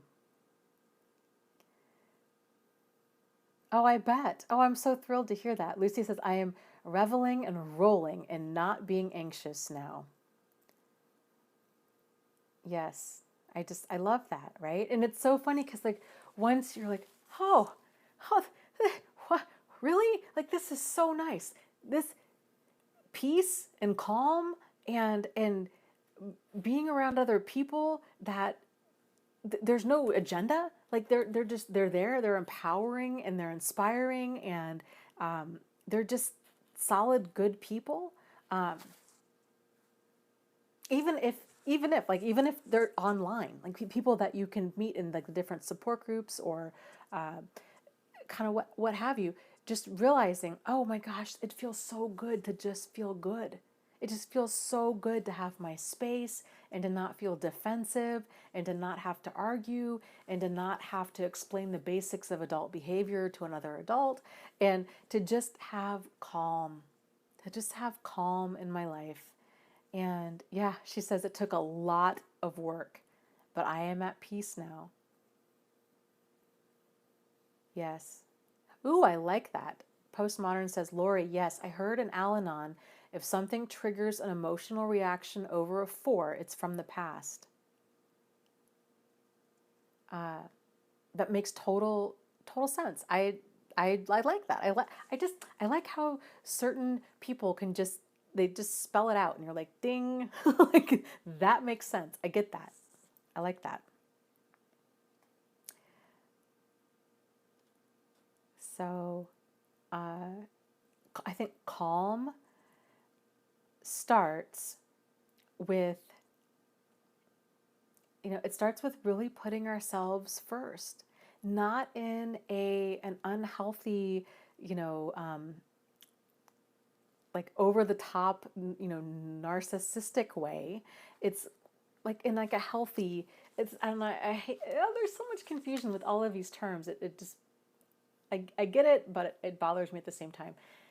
So there's this term called healthy narcissism. So if you look at narcissism on a spectrum, there's a certain degree of it that it's healthy. So it's that ability of having a solid relationship with ourselves, and knowing ourselves well enough to be like, you know what, I can do that. Why not? Why not me? It's like, it's just that healthy 5-year-old, right? That's like, yeah, why not me? Why not now? And this is what I would like, and these are my preferences, and just kind of stepping up to the plate in like a healthy, assertive. I guess that's the key word there. Like, assertive way. And the cool thing with boundaries is once we get that balance of being okay with saying no, and saying it in an assertive way, and this takes practice. It takes a lot of practice, because what happens is when a lot of people are working on developing boundaries, it's very, very common for them to go from really passive, and of course not realizing it, right? Like, we don't realize like that we're so go with the flow. Like, we're so just go with the flow that our life is like, it's not working. It's not working because we're so go with the flow. And so there's no boundaries there, because we're going along in order to get along, right? That when something intense happens, generally like an abusive relationship, something brings it to our awareness of something's off and this is a problem and I'm tired of it. I'm tired of getting taken advantage of or taken for granted or treated this way, and I'm done. And so people go to the exact opposite and they develop really like aggressive boundaries to where they might have a really short fuse and they might really lash out at people, or they might really isolate. So there's a term that's this other end of the spectrum with really intense boundaries called fortressing, where people build their walls up. So they're not just boundaries. It's not just kind of like, a rope that we kind of put like a VIP, right? Like a VIP kind of rope around ourselves, and like, this is our line in the sand. They build really high walls in order to protect themselves. And so it takes practice, kind of, you went this way and then you went this way and now you're right in the middle and you're like, okay, this is good. I can express myself assertively. A lot of these intense emotions, these emotional triggers, because oftentimes we do have a lot of emotional triggers around boundary stuff because we've been taken for granted and taken advantage of and given people second and 20-second chances for so long that it's, there's a lot of built up hostility and anger and resentment there. So, but yes, it's so powerful when we start realizing this is what makes me, whatever it might be for you, like, this is what makes me feel good. And this is really important to me. So I need to make this a priority because I need to make myself a priority and being okay with that. So maybe it's realizing, boy, I really enjoy reading for 15 minutes before I go to bed. Like, I really need to make that a priority. And that just really gives me so much enjoyment. Or, boy, I really like listening. There's a few like YouTube videos out there that are like guided imagery. Boy, I really enjoy that. That just really gives me, it's a nice way to end the night. Or, boy, I really enjoy, or I really don't like taking the freeway to work. I really like taking the side streets. I notice when I take the freeway, I get incredibly anxious, and that kind of carries over for a few hours. And so instead, yeah, it takes me 10 minutes longer to take the side roads, but I really enjoy it. And I get to go past this nice park, and there's always ducks out there, and or like it's just whatever it is. Like it's kind of just getting to know yourself well enough to realize it's those little things, they really do matter. And what takes energy from you and what gives you energy, and then to kind of use those guideposts as good starting places for like where some boundaries need to be set and where some priorities need to be made. So let's see. So he talks about healing the child, that there's 4 main actions for healing our inner child. So he says to discover and practice being our real self. So this is what we've been talking about with, turning inward, trying to get as much clarity, exploring when we say, I don't know, because we do know, we're just not we're not comfortable with knowing. So exploring our feelings, paying attention to what makes us feel good, what makes us feel bad, what gives us energy, what drains energy, just getting curious about what do you really enjoy doing? What hobbies do you have that you like, or what hobbies, or if you don't have hobbies, why is that? And what hobbies do you think that you would enjoy? And just, again, like just kind of trying to release judgment about this and replace that judgment with curiosity. And realize that you're probably meeting yourself, you're meeting your inner 5-year-old that you, maybe even for like the first time. Yeah, it's interesting stuff. So a lot of this stuff too, it doesn't need to be massive changes. It's amazing. A few changes in the way that we do things can lead us to like radically different results in a short amount of time, because they just kind of like this exponential growth there. So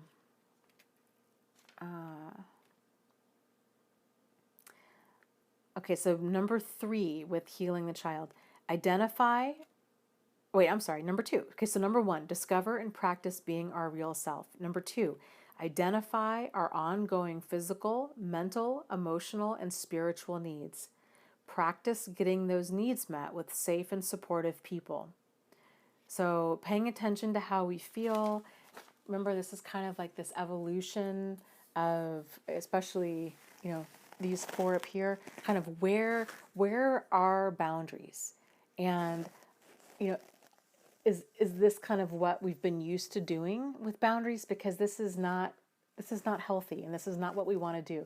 Like it's up here. So this is the evolution of stranger, casual acquaintance, close friends, and then intimate relationships or really close friends, and exploring that. And so if somebody proves that trust is being earned, right? It's being earned by appropriate behavior over a consistent period of time, that they are a safe person, then they can kind of start advancing, right? Like they're earning that trust. And if they're not safe, then we kind of pull back a little bit. So number 3. I don't know why I can't get these in order. Number 3, identify, re-experience, and grieve the pain of our ungrieved losses or traumas in the presence of safe and supportive people. So like Kevin was saying earlier, and I really, really like that, is to pay attention to what like your biggest triggers are. So if it is touch for you, if you're like, I don't like to be touched, then that's something that's a sign to explore and to try to get those needs met in a safe way, because it's those defenses of like that it's all self-protection, but to examine that in a way with people that feel safe. Lucy was saying a lot of us don't know any safe and supportive people. And I would agree. I think, yeah, this is a lot of times, oftentimes, because if we haven't had a solid sense of self, if we haven't had us, and then of course, if we haven't had a resulting solid sense of boundaries, then we just have a wide mix of people in our life, probably a lot of which are problematic. And so it's this whole process of learning how to become, how to meet people again, like how to make friends, and how to go about kind of that safe evolution of getting to know other people. I talk all the time. I'm a big fan of meetup.com for that reason. I think it can be a really great way to go about meeting other people that are oftentimes looking to also meet other people. And it's in a non-threatening way. Like everybody meets for dinner, or they're going to go for, a walk, or an afternoon of, I don't know, like kayaking, or they're going to, I don't know, go wine tasting or something. So it can be a good way to kind of just explore all of this and put all of this into practice, realizing there's nothing, it doesn't need to be this whole like emotional event. It can just be like, I'm just gonna get curious about this and be playful about this, and pay attention to how I feel around all of these strangers. Who do I feel safe around? Who do I not feel safe around? Um, and then why? Is it something they said? Is it because they had the same name as my mother? Is it because they drove the same kind of car as my ex? Is it, in just digging deep? It can just be so interesting. And just kind of practicing having just like pleasant conversation with other people in a very kind of non-threatening way, and then realizing that you have power and control over you. And so at any given time, if you're like, you know what, these are not my people, like this is not for me. I just want to leave, that you can actually get up and then you can leave. So there's so many kind of just different ways to explore all of that in a safe way. It can, I don't know, in a weird, like in a like a psychological experiment kind of way, it can be kind of fun to just try that out, and to kind of put ourselves out there. So I think a lot of us, though, do go through that, where we realize, oh my gosh, like the vast majority of people in our lives are problematic, and we really don't have anybody in our lives. Like we've been putting all of this energy, this time and energy into people that were either highly problematic, or people, maybe they weren't problematic, but that they were maybe more codependent than we were, and that they had even, or I don't know, that word is so loaded with codependent, but that they needed to be rescued, right? And so they kind of latched on to us. And so we've had this very like one-sided dynamic with people throughout our lives. So whenever they didn't need to be rescued anymore, or whenever they didn't need a mother, or a parent of any kind anymore, or whenever they were done using us in whatever way, then they were gone. And so we look around and we're like, wait a minute, I don't understand. Like, I feel like I'm such a nice person. I give and I give and I give. And yet I'm all alone. Like there's nobody here. And why is that? And it's because all of that, it was all just given. That's just so given to like the wrong people. And, kind of once we start getting that more in line, then our lives really do begin working. So, yes, Lily says, yes, I had so many highly problematic people in my life. I realized that after I kicked Psycho out and began this journey. Yes, and that is oftentimes the great kind of gift in all of this. And people, when they first hear me say that, they're like, I'm sorry, I think I heard you wrong. Like, no, this is an abuse support group. No, there is no gift here. But yes, it is that this is kind of because pain, intense pain, is so obvious. It's so overt. It's such an overt sign that something is really, really, really wrong that we can't deny it anymore. And it's like this wake up call that something's off. And so, and oftentimes if we're here for long enough, especially people can get into that support group and it's like pulling a string on a sweater. And then they're like, oh my gosh. And they're starting to connect the dots. They never even knew these dots could even be connected. Like it all just felt so very random and unrelated. Like, oh, well, I had this kind of relationship with my mother and this kind of relationship with my father, and then here's my relationship with, my ex, or my first husband, or my ex, my second wife, or what have you, and my relationship with my best friend when I was in junior high, and it's just kind of these pieces. But when we start connecting the dots, we realize, oh my gosh, these pieces all go together, and then it's like ding, we get it. And unfortunately, because like I was saying earlier, it's that whole thing with the last thing that the fish notices is the water, that we oftentimes, it takes this tremendous amount of pain in order for us to realize what's going on, and that things aren't working, and that oftentimes it's not just a coincidence, that there's a lot more at work here. So okay, let's see. Okay, so that was number 3. Number 4 is identify and work through our core issues. Yes. So just kind of paying attention to those feelings, and like they were talking about in the chat, if it's a feeling of above a 4, I really like that, of above a 4 on like an emotional intensity scale, I guess, then that's something that's probably an older unresolved trauma from our childhood. And so these core issues, they start in childhood, but I think they continue well into adulthood. Interesting stuff. So then he also talks about, let's see, there's a couple more things that I wanted to bring up. He says, let's see, hold on. I made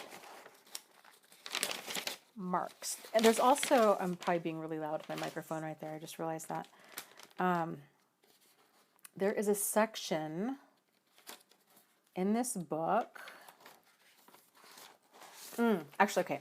There's a section in this book that has a bunch of questions that I really like. If you go to my website, thriveafterabuse.com, and you go to the book club tab, and you look at my notes from Healing the Child Within, I have all of those questions typed out, and they're really good. Like, they're really good questions to kind of like turn inward and ask yourself. So here's some examples of some of the questions that he has.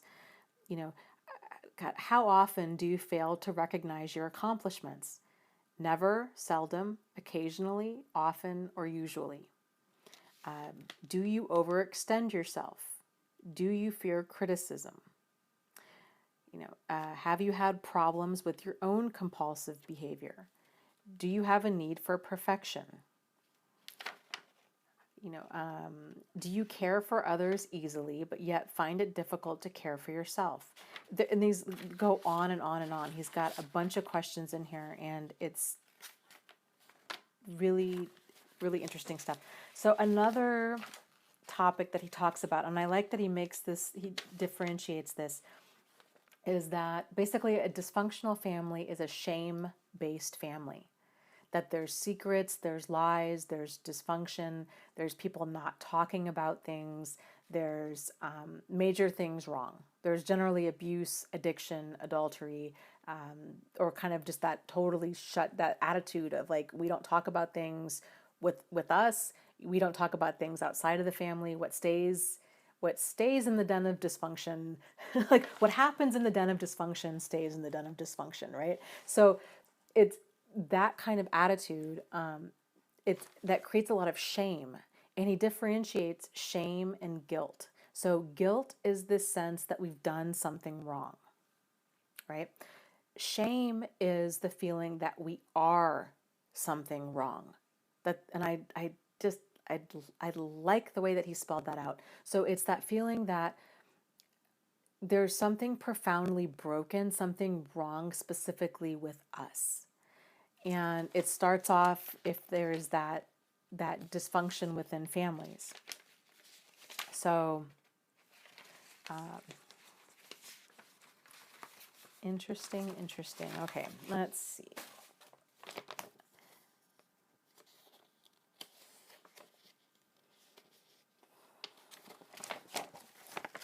I have a sheet somewhere. Where did it go?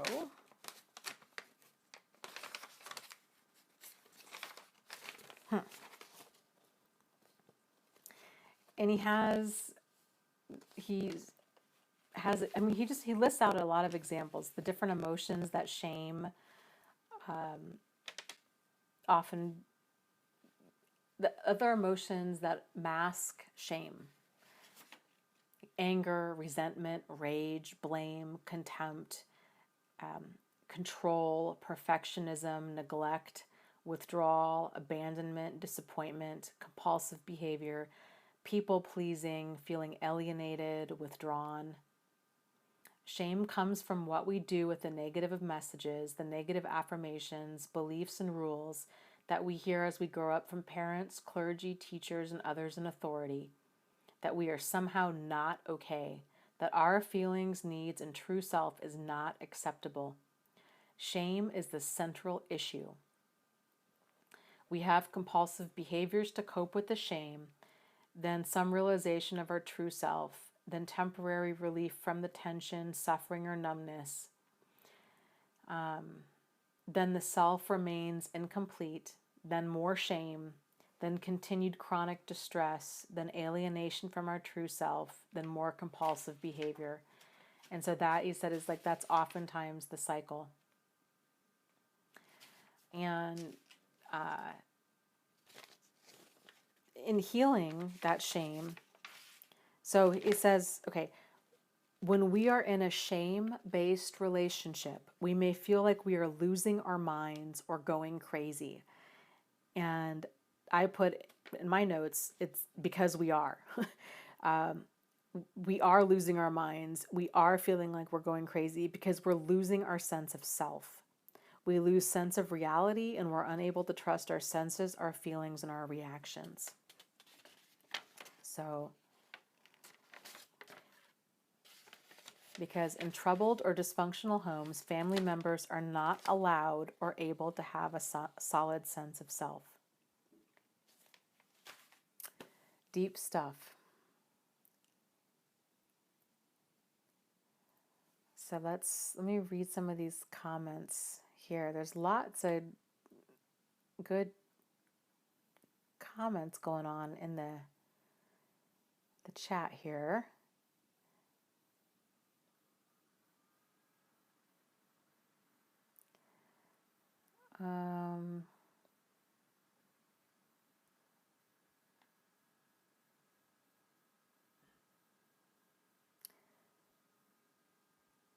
Yeah, Junebug asks, is she talking about things from the book club book right now?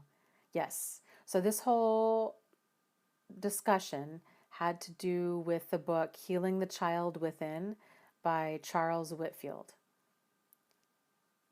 And you can see my full notes. There's a lot of them. But you can see my full notes on my website at thriveafterabuse.com under the tab for book club,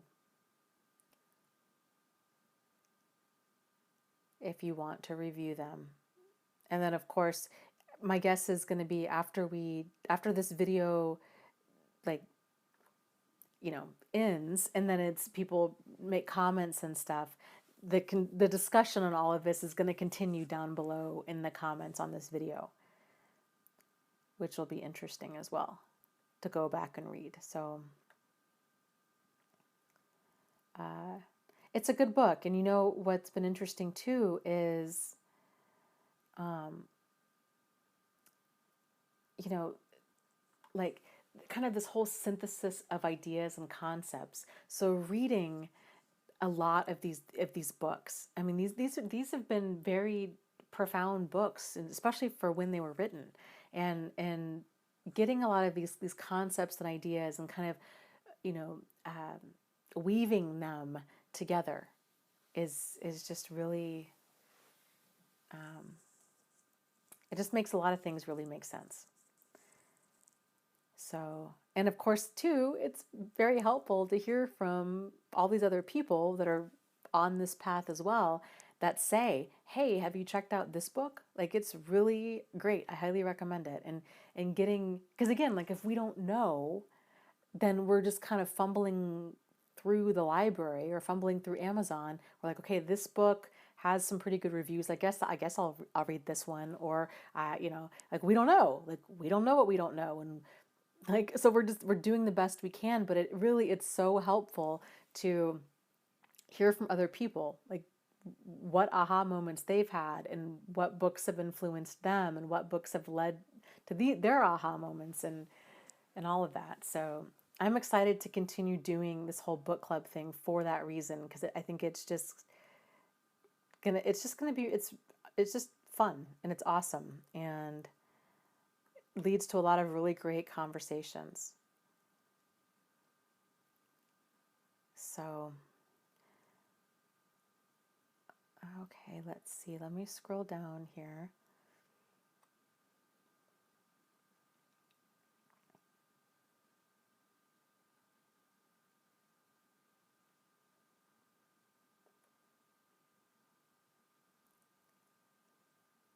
M is asking, can I ask what you guys have found useful for your healing journey from complex post-traumatic stress disorder? Transpersonal therapy really helped me, as did kinesiology, emotion code, and the Liberator method. I've heard a lot of people really speak highly of the, like what they call the tapping therapy, EFT, emotional freedom technique. It's where you tap different pressure points, and there's certain things that you say, and it's supposed to help like release. And this sounds really hippie woo woo, but there is some science to back it up. But it's supposed to help to release the different energy blocks of emotions. That's part of it. A therapy called EMDR. It's eye movement. What is it? Desensitization. What does the R stand for? Reprocessing, I think. So, and it's very similar, except it's with eye movement stuff. And then there's certain things that a person says, and different emotions that are explored that way. That those two therapies have a pretty good success rate as far as like helping to release blocked emotions. I have not tried either one. I would be interested in it, because from what I've heard from other people and from what I've heard, I have a friend of mine who does EFT. She's a therapist and she does EFT therapy. And she said the results that she's been able to get with clients within several, I mean, as short as like one session has been really amazing. So I think that could be worth potentially exploring. I think for me, it was validation. Like that was probably the biggest thing, was realizing that I wasn't going crazy. Like it was very normal for what I went through. And that was huge. That was life-changing. Just knowing that. And then I think education about all of this, and the I mean, for me, the lights really began going on when I entered into my first support group. It was so helpful. That was the first time that I felt validated, that I felt like I didn't have to argue to be validated. Like I didn't have to argue to be heard. I didn't have to defend my reality. I didn't have to deal with a bunch of like well-intended bad advice. It was, so that was really, really huge. And then I guess time was a big factor too. a lot of those feelings did settle down in time. Making, I guess, man, digging my heels in and just getting stubborn as I am not going to let this ruin my life. Like, just like, I, like if I knew nothing else to be true, like I knew that. Like that was the one thing that I'm like, oh no, that will not be happening. Like this will not be ruining my life. And in order to reclaim my power and control, not only am I not going to let this ruin my life, I'm going to make this work for my highest and greatest good. And not only that, I'm going to make it work for the highest and greatest good of others. Like, boom. Like that was the direction that I focused on. And so for me, that gave my pain a purpose, and it helped me to really channel all of that into something good. So it's kind of like my way of like emotional alchemy, taking that pain and turning it into something positive, and just deciding that I was going to have a good life regardless of what happens, starting now. And it was when I began making those decisions and,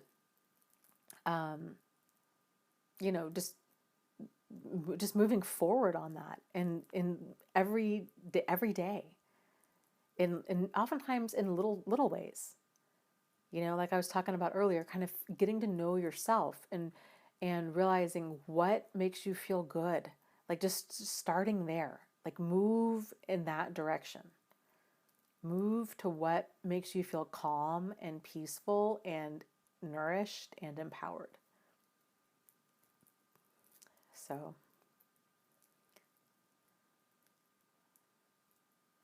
Lucy says, you are an exceptional person, Dana. Thank you. She says, I am at step 3 in your program. I like that. I think that's it's good. And it's powerful stuff when we realize that we might not have control over what happens to us, because it's life, and things happen, right? But we do have control over how we perceive the things that happen to us and what we do with that. And so that was probably another big thing, is realizing, so moving out of that shame of, oh, there's what's so wrong with me? Why am I so unlovable, right? To realizing, you know what? There's a lot of things that are right about me.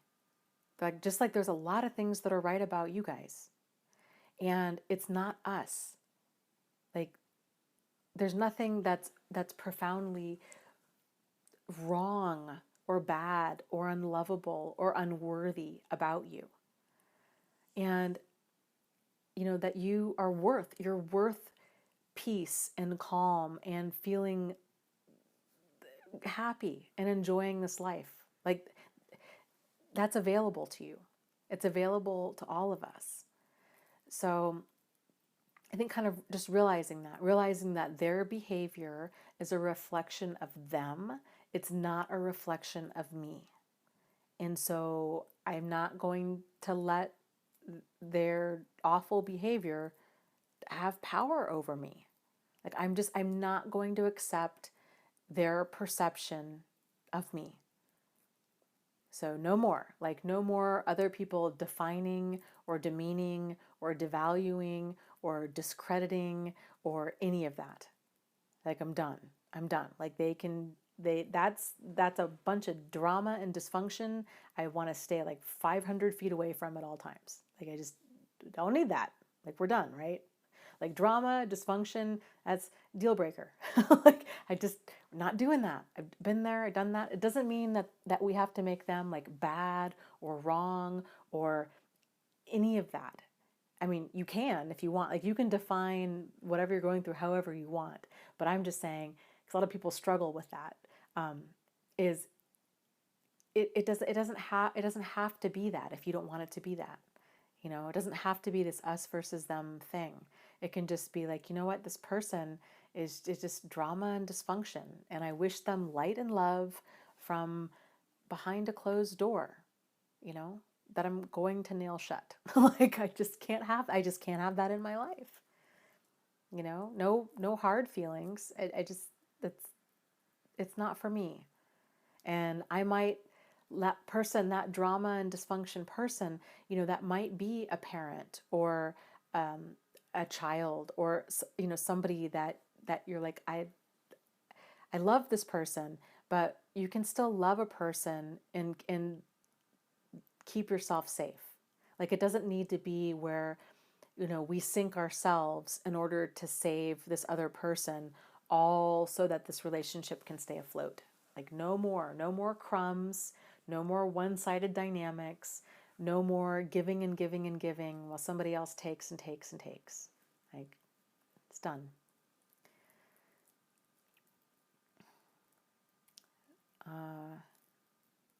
Yeah, so here's an example of like a small boundary. People are talking about boundaries. A small boundary that I set the other day at work. So let me just kind of run through this scenario, because I think again, like it's helpful to hear how the thought process, and to kind of see it in somebody else's life, because it's, of course, it's always easier to see stuff in other people's lives, right, instead of our own. So I was at work. I'm a nurse. I work with a bunch of other nurses. Actually, I work with a bunch of nurses and therapists and psychiatrists, right? So, and there was some sort of issue. There's some sort of problem with billing. And so they were like, we need you guys to start teaching a bunch of classes for like health and wellness, like mental health, mental wellness. Okay, fine. Like that's totally fine. I actually love doing that kind of stuff. So not a big deal.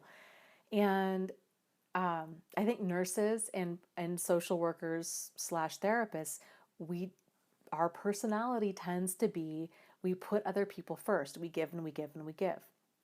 And somehow there was this email going around of all of us nurses would get together and we would figure out what we were going to do these classes on. And people were saying, you know what? We could meet up after work to discuss it, or we could meet over lunch. And so, of course, a couple of the other nurses, we were grumbling about it. People were saying like, well, I don't want any more meetings. Like, I don't want to be doing this outside of work or during lunch. And I thought about it and I thought, you know what? I don't know. Like, I'm not doing that. I'm not doing that. And so, I sent out an email and I said, you know what, you guys, I'm all for teamwork, and I love doing this kind of stuff, and I'm all for coming up with topics and figuring out when we're going to teach these classes. But I'm busy. I've got a lot of stuff going on in my life, and I really don't want to I don't want to do work stuff after work hours, and I don't want to do it over lunch. Like, I like having my lunch be my lunchtime. And I said, you know, really, I'm at the point where I'm not a big fan of working for free. And I was kind of just making that point to just, you know, kind of be funny with it. And a couple of people, I think, were a little bit miffed by that. Like, they were not okay with that. Because a lot of that too, so I think with especially, again, nurses and social workers, it's just kind of understood, like, yes, you put yourself last. So setting a boundary and saying, hey, you know what, you guys, like, I'm all for teamwork, but I'm not going to do this on my own time. People were really taken aback by that. Like, oh, I'm sorry. No, we are all about compassion and caring. And we work long, tireless, thankless hours. And this is what we do. And so some people, like, it was interesting. Some people were totally okay with it and some people weren't. And I had to let go of realizing that some people are just not going to be okay with that. And it was a little tense. But then I thought, you know what, but I'm not going to like take that back, and I'm not going to try to, like, you know, pave things or smooth things over and be like, well, okay, maybe for only 20 minutes. Like, no, like, this is my boundary and it's an appropriate boundary, and I handled it in like an assertive way, and I'm not going to apologize for it, and I'm going to toe that line. they'll get over it. And frankly, too, now they know that if they ask me for something and if I say that I'm going to do it, or if I say that I can't do it, that I mean what I say. And if I say, yeah, I can do that, then I'm not doing it out of a sense of obligation or guilt or fear or any of that. Like, I'm doing it because I want to do it. And I think when we do set boundaries, then it can be it just, like, good boundaries make for a good relationship because then other people know where each other stands. There is none of that built up resentment going on. So that was just kind of an example, small boundaries. Because again, I think when they first find themselves at this place of kind of examining boundaries and trying to navigate all this, again, they oftentimes think of extreme boundaries in like these extreme situations. Here's this person who's maybe name calling or hitting or spitting or doing this really, really extreme behavior that they need to set boundaries with that. But then it takes a little while for them to realize, oh, and then setting boundaries in this area, and then in this area, and then in this area. And of course, it takes practice because you're basically relearning who you are and how you relate to the world. And that's a lot. And it can be very overwhelming at first. And people can have a lot of anger with that too. Like the feeling of, I shouldn't have to set boundaries, right? People should just know, like, you don't, smack me on the butt when I'm walking by, or you don't ask me to do work stuff when I'm salaried and I get off work at 5 o'clock. Like, these things shouldn't have to be explained, but that's the thing. Like, nobody else knows where our boundaries are except for us. And unfortunately, it could be nice if people were just respectful and responsible. But when we have to assert that boundary, that it's just part of it. It's just part of life and part of letting other people know where we are. So next book club. Yes, Lucy says you have to reprogram yourself, Dana. Yep. And that's so much of it, right? And we're all a work in progress. I, by no stretch, like, have all of this stuff perfectly figured out. But here's the thing too with that is, I don't think that any of us ever get it all right. I think we're always a work in progress. I mean, I think the whole purpose of life is growth. And the thing is, for our lives to really work, we don't need to have everything figured out. Frankly, honestly, like 25% is oftentimes good enough. Like, it's amazing. It's just, seriously, it's amazing. Like, how far we can get with just having certain chunks figured out. So knowing what problematic behavior looks like, that's a huge, huge, huge, huge one. Knowing what problematic behavior feels like, knowing what healthy boundaries, and I love this, like knowing what appropriate boundaries look like, right? Knowing what inappropriate boundaries look like, knowing what our deal breakers are, knowing what our likes are and what our dislikes are, knowing what gives us energy and what drains energy from us. Getting all that stuff hammered out, that's a really, really solid foundation on which to grow from. So,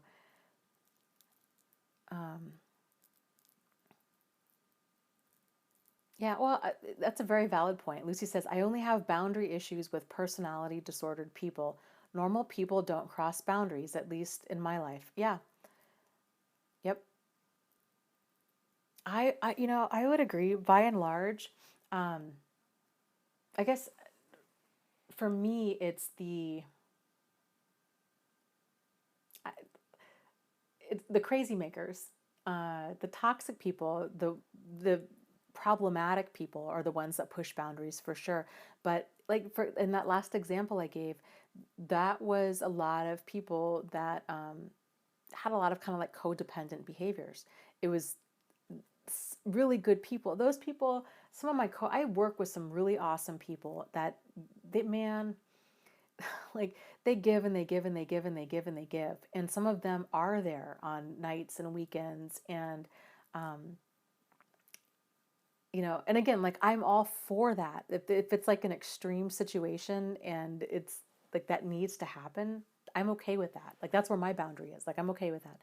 But if it's figuring out stuff because the billing department dropped the ball and now we're going to scramble to do stuff like we'll get that figured out, but that's it's different. But those it's just it's that mentality. It's being around people that are struggling with their own boundaries and their own codependence.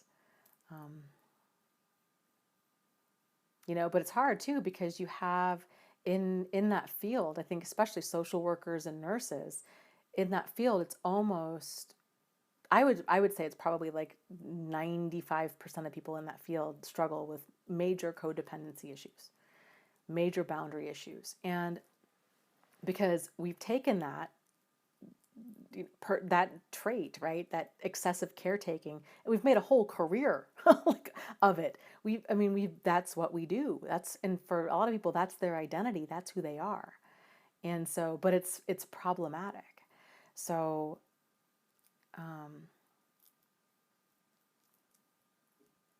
yeah, that's a great book. I read that a long time ago. Connecting the Dots says, this reminds me of the book The Artist's Way by Julia Cameron. She read it before her awakening. It had a really healing effect on me because it deals with the inner critic. Oh, I like that. I think I'm going to have to. Oh, it's probably been 20. I feel like it's been probably like 20 years since I read that book. Let me write that down somewhere. The Artist's Way. So let's talk about next book club. Which book do you guys want to read, and when do you want to do this again?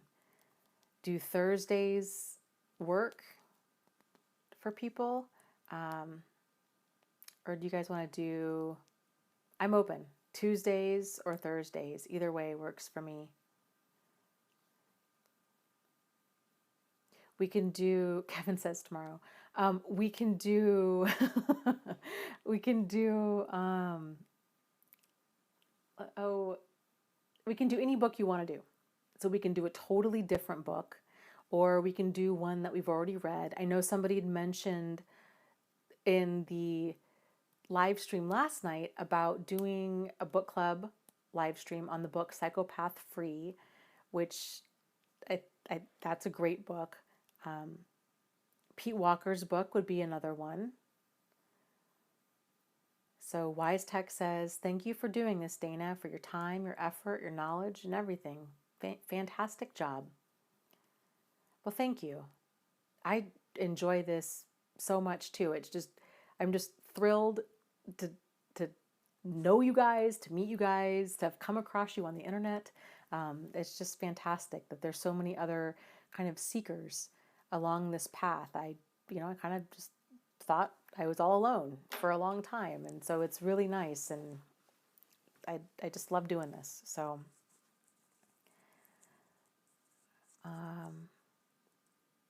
Kevin says, Dana, this is really helping me to read more. Yeah, it's good. Oh, that would be fantastic. Okay, Lucy says, Thursday's work, but I will probably write up some comments and hopefully some possible solutions on the forum. And yes, thanks, Dana. That would be great. So yeah, Lucy, because I know you're a reader as well with all of this. If we can, yeah, let me know. Like what you guys too, the rest of you, like down below in the comments. What did you like about tonight? What didn't you like about tonight? What can we do different next time? we can think, I mean, I'm so open to ideas and suggestions. It's not even funny. So we can talk about, we want to come up with some questions ahead of time. Do we want to discuss like what we didn't like about the book?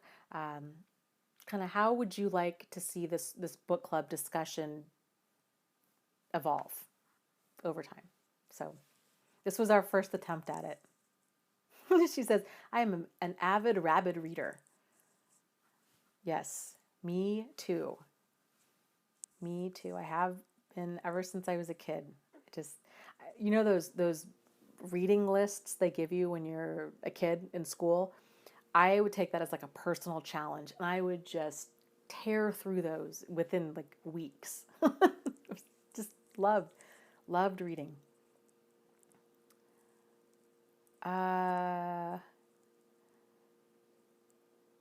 Ooh, that sounds good. Healing Hidden Abuse by Shannon Thomas.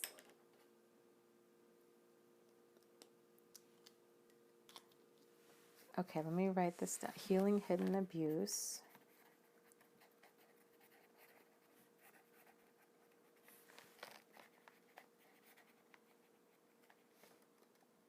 Dolly says, Pete Walker, please. Okay, so why don't you guys think about it? I have notes all ready to go on the Pete Walker book. Okay, Martine is saying Pete Walker for me, for him too. Lori asks, is there a way or a link or a text can be set up, some type of system for us so we don't miss the start and day of these? That is a great question. Postmodern says, that's a good idea. Dana, can you send out a weekly email reminder? I could totally do that.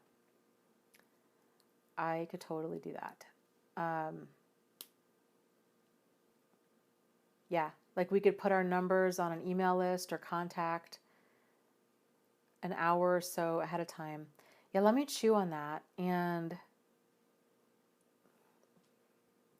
see. I could do an email thing. I thought that if you're, I mean, maybe it's only if you subscribe to the YouTube channel, but I just know this because I just started getting this. So I don't know if this is like a new thing for YouTube or if they've been doing it. But do you guys get email alerts when a person goes live?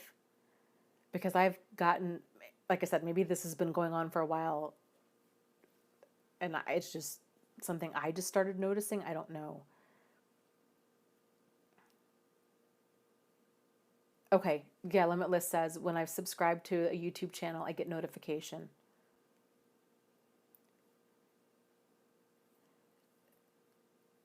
Huh. Some people are notified, some people are not. So I have book club notes on the Pete Walker book ready to go. We can do that book club anytime. And I'm also totally open. Like, again, like I'm totally open. Kind of however you guys want to do this. So there's been, I want to say like 10 or so book, I don't know, 10 or 11 books that we've already read for book club that I can do these like a book club live stream on that book. And we don't have to wait like a month between, but we can. I'm open.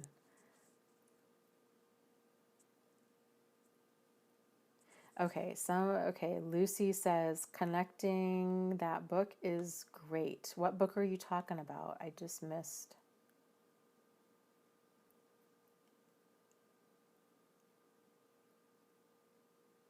Truth Seeker says, I suspect Dana has some really interesting 20 pages of book notes. Can I reach through the screen? Actually, you can. These are all, I post all of my book club notes, all 20 something pages of them on my website. So if you go to book club, thriveafterabuse.com/book club, then there's links to the different books I've read and then my notes on all of them. Let's see. Oh, okay. Connecting the Dots was talking about a book called Becoming the Narcissist's Nightmare.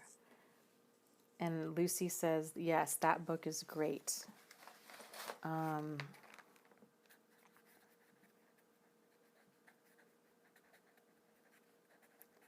Writing this down.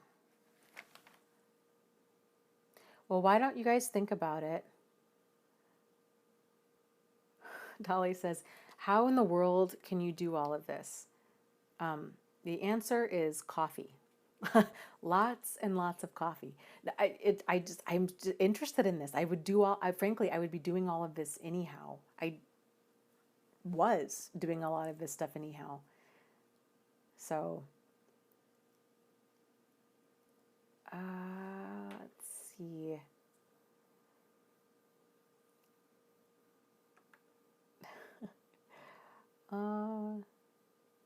Yes, and that is a great thing. Postmodern says, her doctor said no caffeine after noon because of insomnia. Yep, that's a good rule of thumb. I would say too, no caffeine if a person's having like anxiety attacks and panic attacks. It's amazing how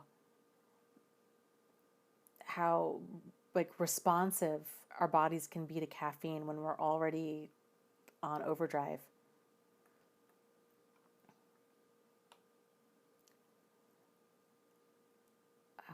Okay, let's see.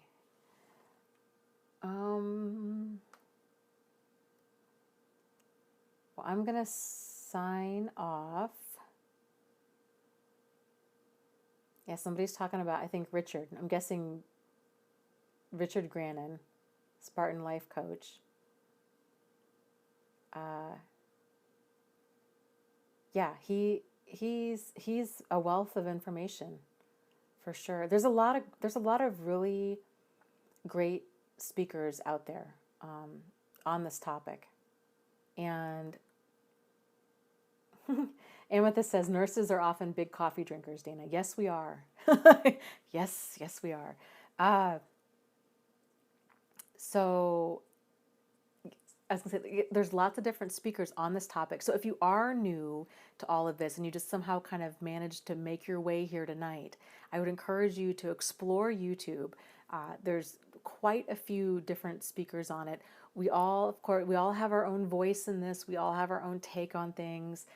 Some speakers are going to resonate with you differently than others. And, it's all like putting the pieces together. It's finding what resonates for you. So, explore it. You can probably do a search for like narcissism or narcissistic personality disorder or narcissistic abuse. And you're going to see, like I said, probably at least a dozen or so different speakers on this topic.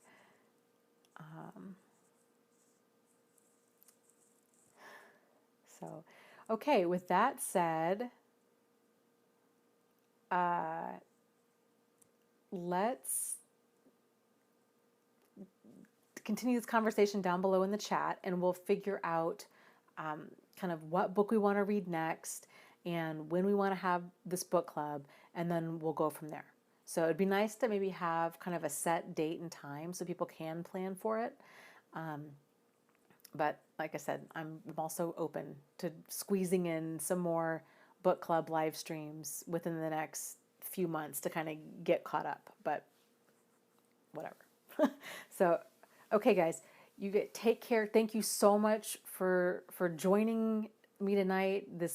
All of these live streams have really everything to do with you guys. It has so much to do with just the support and the connection and the chat and everything that's happening just between you guys. It's just really cool. So real quick, Lori asked, what time is next Wednesday's group? The live stream question and answer and support is always 8:30 p.m. Eastern Standard Time every Wednesday night. So I will see you then, and lots of love to you guys. Thank you again so much for joining us. It was so fun. We had over 50 people tonight. I was shocked. I thought we would have like 3, so which would have been fine too. But it's nice to see a huge turnout. So you guys take care. Lots of love to you. You are not alone. You are not crazy. And you really, really can heal from this. So take care, and I will talk to you soon. Okay, bye.